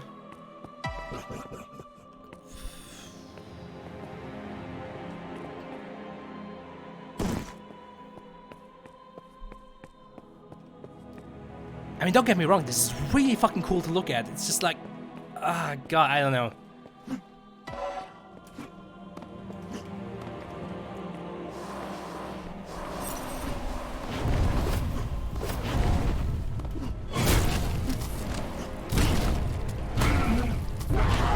Yeah, that's what I thought. You know what? I think I know what it is. Like, this is, like, the encounters are starting to feel like they're just tacked on. Like, it really feels like, you know, they made this whole cool environment, made sure that it looks cool, and then, you know, the whole enemy encounters were kind of just an afterthought. Like, you know, you're not really going from arena to arena, it's just like, oh yeah, here's some enemies, you know? Go crazy, why not? Maybe that's what's bothering me. Again, it's not bad, per se. It's just like... I don't know, I'm waiting for the game to, like, you know, bring me to the finale. You know, bring her home.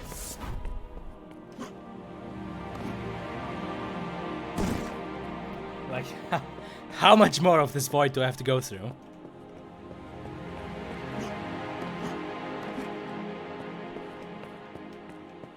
Because I'm also genuinely just running out of things to say, to be honest. It's like, yep, crazy ass void. Look at all these shapes and sizes and fuck. Oh, thank you, game. That's at least nice. But yeah, you know, look at all these shapes and sizes and wow, floating platforms. Woohoo! Platforming, my favorite. Can we call this Zen syndrome? I mean, I don't know, man. God, talk about dragging though. The fucking Zen and Black Mesa. Like, again, I appreciate them having put all of that work and effort into, you know, making Zen, you know, visually interesting and, you know, expanding on it and doing all these different things, you know, introducing, like, all kinds of different puzzles and new enemies and shit like that. But, by God, the Zen drag! Holy shit. Like, Zen in Black Mesa genuinely drags on for, like, what feels like 10 years. Like, I don't know if it's my, like, zoomer attention span or something like that, but I genuinely dread playing through Zen just because... it actually feels like it takes me like 10 years to get through that.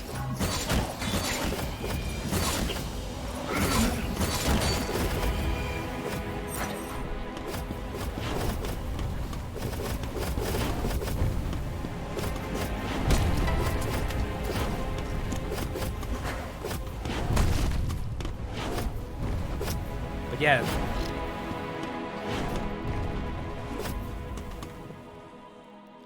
It's getting the same feeling as listening to Bioshock 1 sound design for an appearance of time.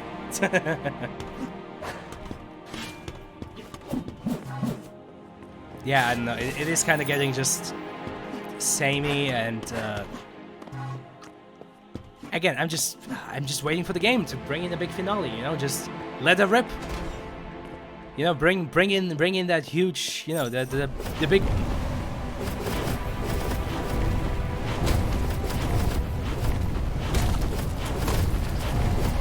I think it might also be the lack of enemy variety. I mean, it's a huge cliche to bring like enemies back from like all the different worlds in the final level. But honestly, God, I feel like that's maybe something they should have done here.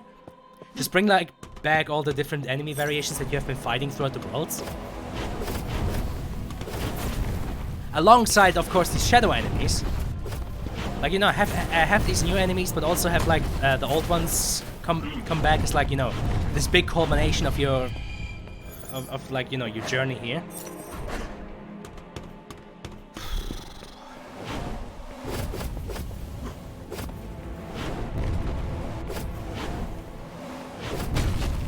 Well, let's just say this much. Dusk, this is not. I think it's also just that the music is very, like, ethereal and, you know, very calm and mystical. But the problem is that's not what's happening. I am fighting for my life here. This isn't like mystical and ethereal and ooh, how spooky and shit. This is like, holy fuck, you know, fucking play PFG Division because I'm fucking barely getting out of these encounters alive. I feel like the game is doing itself a disservice here, honestly. Honestly, now that I think about it, it's the music. An awful lot like a major arena.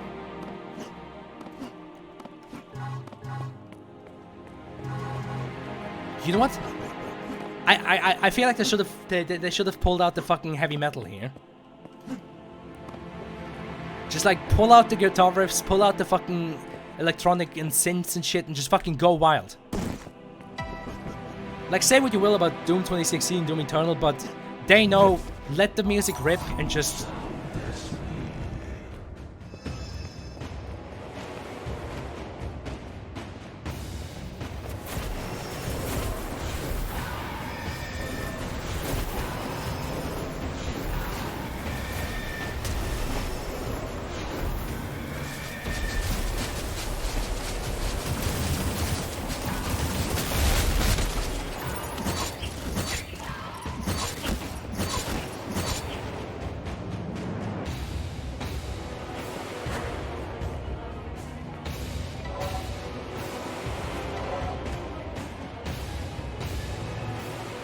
Oh, ho, ho, ho, ho.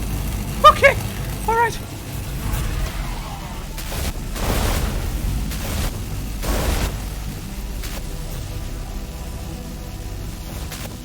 Okay, you know what, game? I give you that one. That was nice. That was, Jesus Christ. That genuinely fucking got me. So this makes me want to just listen to... to what? To LFE? Life? I think it's intentional. Yeah, I mean, I get why you'd go for like the ethereal, mystical thing here, but... Ah, man, I don't know, man. I feel like I need some energy. Low frequency effects. Oh, I see.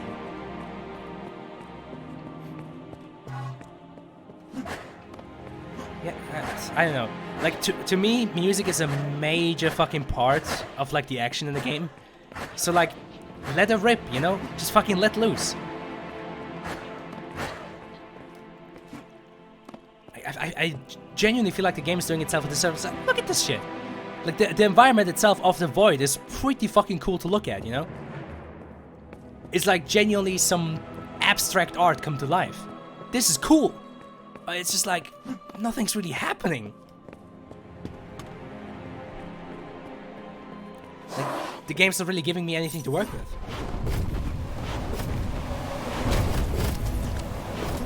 Aside from just, oh boy, look at that.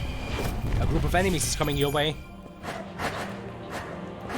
Again, I'm thinking back to that one moment in Dusk, where you're like in that void with like the blue, blue arena, and the game just lets every single enemy from like the whole story, it just lets everything loose toward at you. Like every single enemy you fought so far comes at you at once, you know. It's like this huge what was it, like Stranger in the Dark or some shit like that. Like that in Dusk was a huge fucking moment because the game just lets everything loose at you at once. It's like, okay, you know what? You think you're a badass? Well, here you go, bitch. We're gonna throw everything we have at you at once. Fucking try and survive.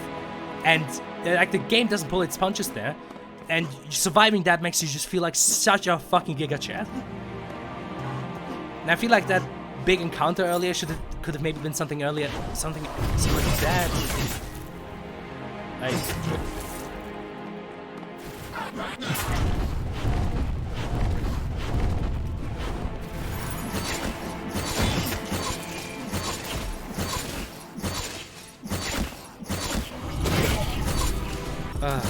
Okay. Wait, what the fuck? What? Where am I? Boy, fuck you, game. No fucking way. Did you not do 1026? Seriously? Not a single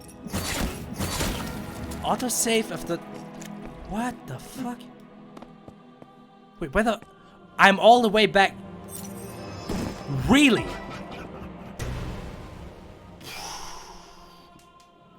That's... Oh, that's no bueno. No, okay, this is pushing it. This is pushing it, this... Oh, Christ. Yeah, that is... No bueno.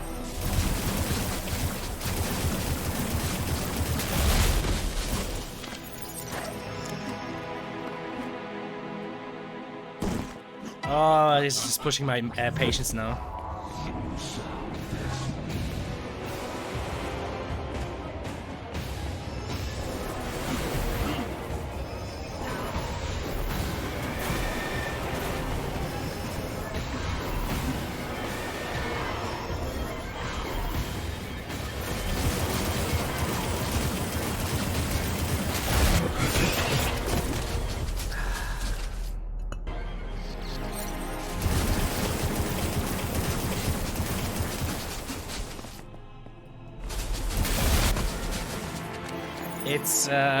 It's starting to happen.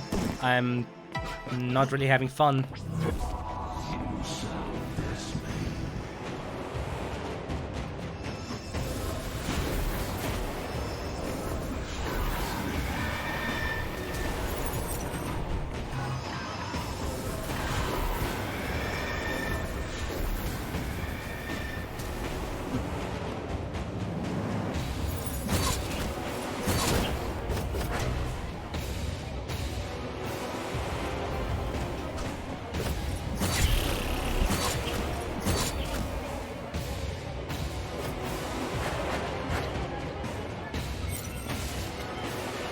I don't know. I'm really not feeling it. Like, this game is actually fucking pushing its luck right now. The problem is, I always come back to this one question that I like to ask myself when, you know, when I kind of feel like a game is pushing it, is when I start to ask myself, am I having fun? Yeah, that's not good. When it gets to the point that I have to start asking myself, am I actually having fun? That is no bueno. This is not good. Christ. Again, the fact that I didn't place an autosave there is unfortunate. Why am I bothering to play this? Yeah, it's like some actual Bioshock 1 syndrome going on right now. Yeah, kinda, honestly. It's like, why am I still pushing to go? Because this game is seriously just dragging its feet here at the end. Like, I'm genuinely just, please just let me into the final boss. Please just let me end this. Because, by God, I am just starting to fucking get fed up. And again, it always comes back to that question, like, if I'm not having fun, then we've got a problem.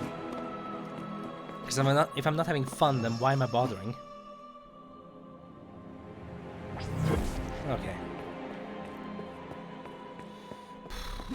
Christ, man, but I also... Oh, fuck it. I'd also kind of just feel bad for not finishing, for having another game that I didn't finish.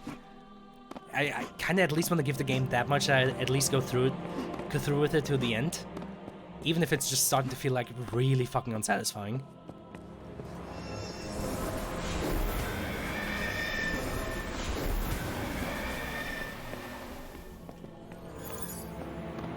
Well, okay.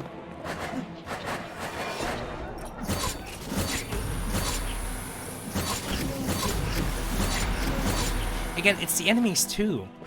Like whenever they appear, I know I always harp on this, but one of the best things about Doom 2016 was the fact that it actually made me excited each time an enemy encounter came up. Like each time I saw one of those gore nests come up, I was like giddy with fucking excitement because I was like, yes, hell yeah! I get to kill more shit, you know, I get to do more of the cool combat. This here though, it's just like, I don't know.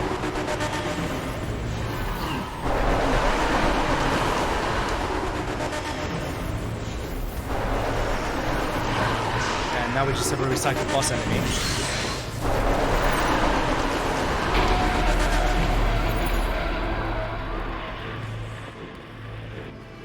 I feel like it would have gotten boring a while ago if you weren't coping about Valve games and playing on autopilot.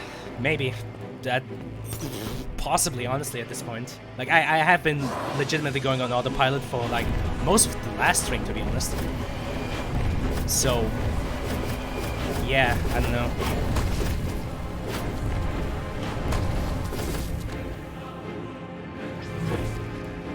Okay, gut feeling tells me that after this area is the final boss. I mean, come on, just look at all of this, you know, and having to like go through all of these like combat challenges and shit like that.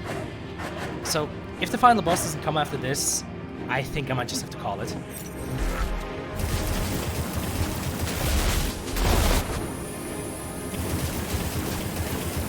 I really fucking hope the final boss is going to come after this because I'm just not excited for these encounters anymore. Again, I always think back to Doom 2016. Like that game, like I said, each time I saw like one of those gore nests where, you know, you activate an enemy encounter, like, I was fucking grinning. I was grinning with so much excitement each time one of those came up. So it was like, yes, I get to murder more shit. You know, because the combat in Doom 2016 is genuinely one of the best there fucking is, you know, to this day.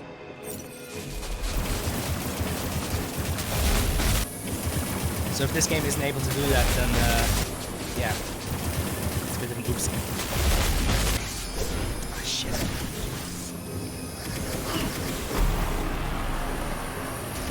There you go. I think they're setting up for a cool boss battle by making this stuff before it feel kind of weak. Maybe, but at that point you'd have to ask, is it really worth it? Like, is it really worth just sapping the enjoyment out of the player by, you know, to set up for like a boss? And I mean, God help us if the boss isn't exciting after this. Wait, shouldn't there be like a button I have to press or something like that? Oh, God, again, and the music is still like so slow and almost low energy.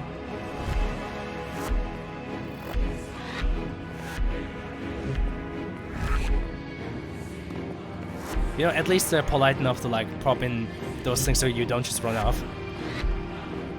Again, the game designers like genuinely seem to know what they're doing. It's just like this game is just dragging its feet at this point.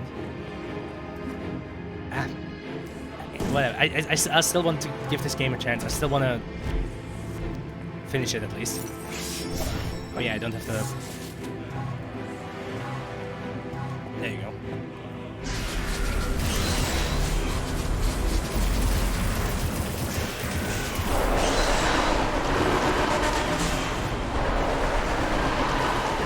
Not a fan of recycling bosses though. That is a bit of a no-no.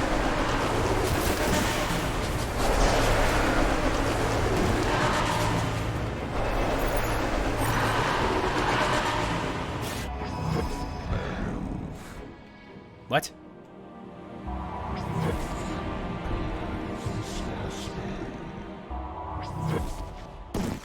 What?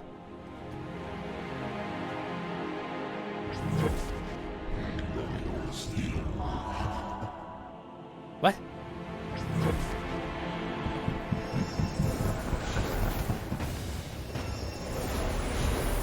Wait, what happened? Did I step into like a portal? Well, that was fucking unintentional.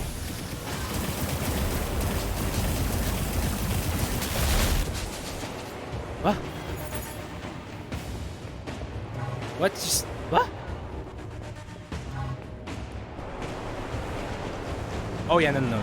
2016, without a doubt, looks better than Doom Eternal. Like I know they were trying to bring back that like classic Doom look, you know, with like the big collectibles and shit like that. Honestly, I was more of a fan of the like grounded sci-fi look that Doom 2016 had. Like again, Eternal is a very like competently made game, and you know, in terms of like modern games, it's probably one of the best that came out in recent times.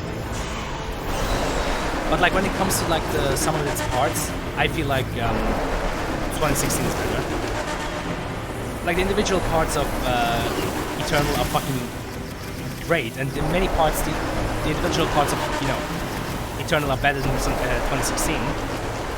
But like 2016, I feel like it's a better whole package, you know. Did this guy just like die or something? Oh.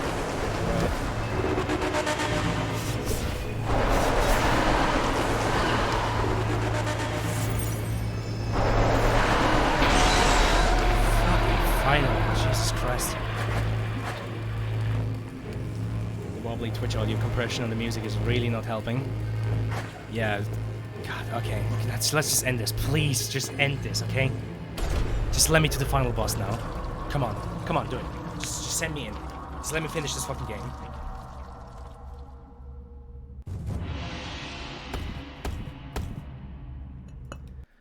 Fucking end it already, please.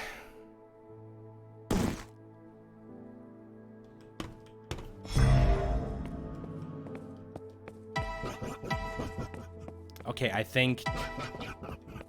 Yeah, okay, I think we're actually approaching final boss. Fucking finally. Hell Sphincter. Yeah, kinda, honestly.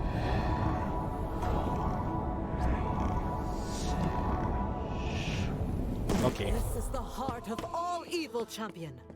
We are with you. Kinda looks like the galaxy. Okay. God. I feel like I should be excited for this. But...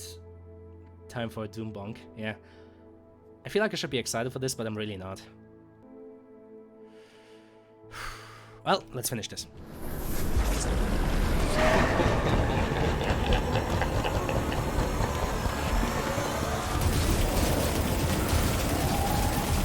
Is he? Did I already damage him? Okay. Well, in that case, I'm just gonna do the usual.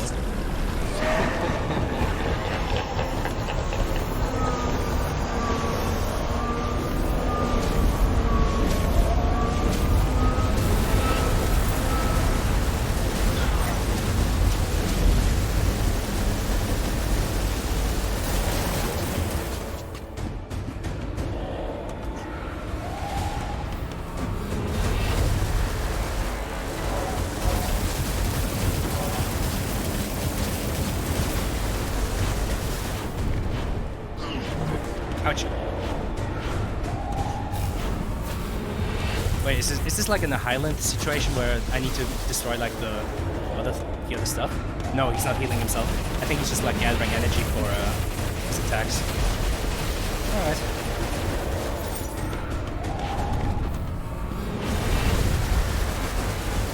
Oh, I see. That's clever though. He also uses blue, green, purple, and orange mono, just like I do.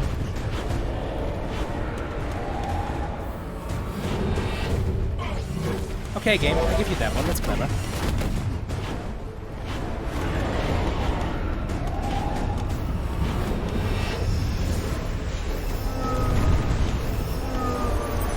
Too bad for you, I can also do purple stuff. Jesus.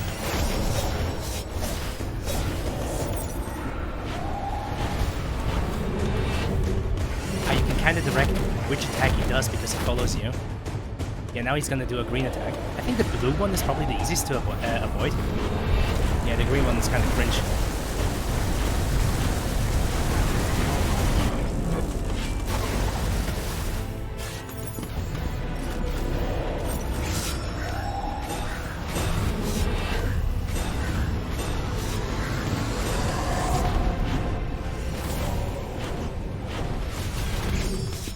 I am running out of ammo. And I can hardly tell what's going on anymore.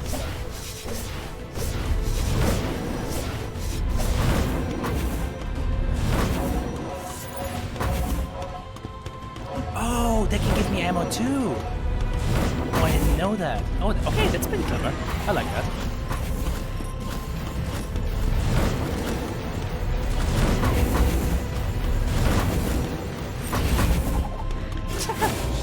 Finish this champion!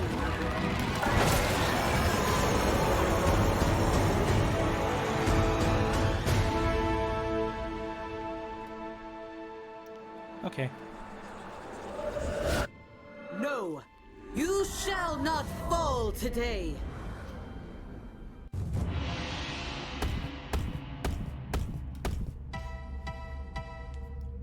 All out. What's that say? Finish level with no mana. Oh, nice. Welcome, champion. Please, join us. Bruh.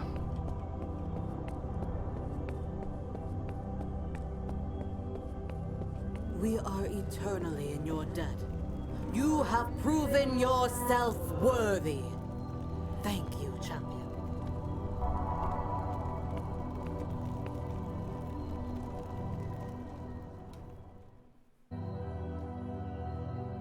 And so now you may rest, champion. With the evil vanquished, we have restored our sacred lands and returned their inhabitants. You may remain here in our haven, or continue on your journeys. The universe awaits.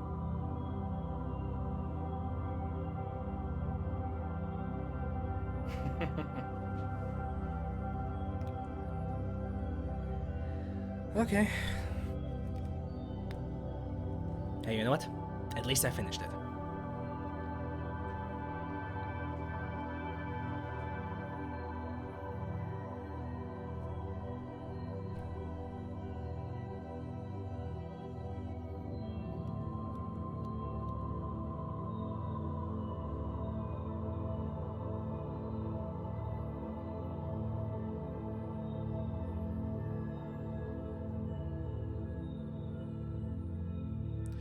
Well, oh god. At least this means now next time I could then actually go and stream Ultra Kill. That's gonna be fun. Because Ultra Chill is Ultra based.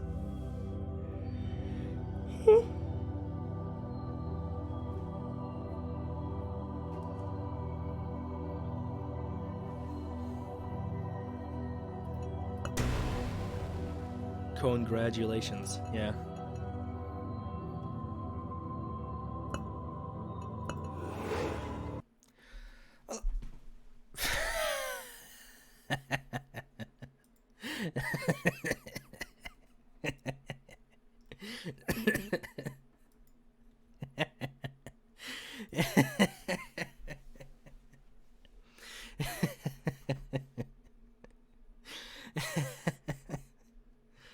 That's one way to end it.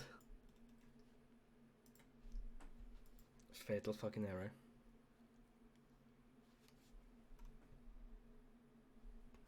Average Unreal Engine behavior. Well, that was okay.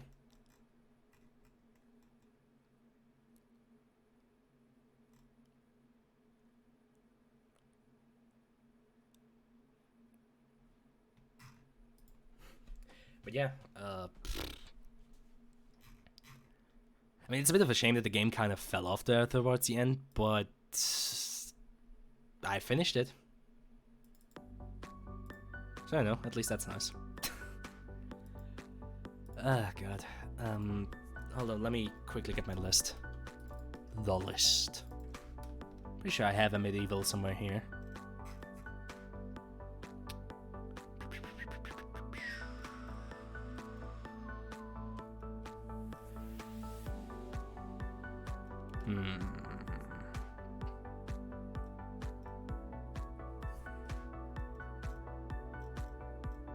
Did I not put it on the list? Shit, that would be cringe. Well, there you go.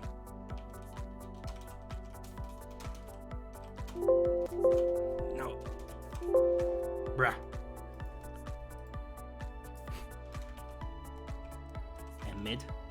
Yeah, just that one. Okay. So I actually didn't have it on the list.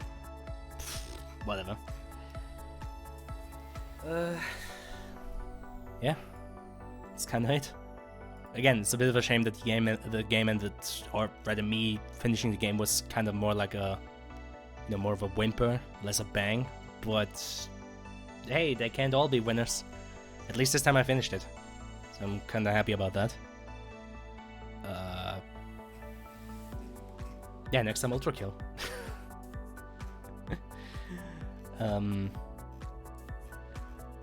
Where is it? Where is it? Oh no, wait, it's my favorites, isn't it? Yeah, right there. Ultra Kill. Yep, Ultra Kill Act 2 out now. Though I'll have to play through Act 1 again. First I have to replay that shit. Otherwise, Act 2 is gonna fucking kick my ass. Well, either way, definitely looking forward to that because this Ultra Kill is fucking based. Like, Ultra Kill is not cringe, it is based. And there, yeah, that's about it. And at some point, I'm pretty sure I have Painkiller on the list, so that one's also gonna come up at some point. Just because I also promised it to Timoshka. Yeah, that's about it. Goodbye.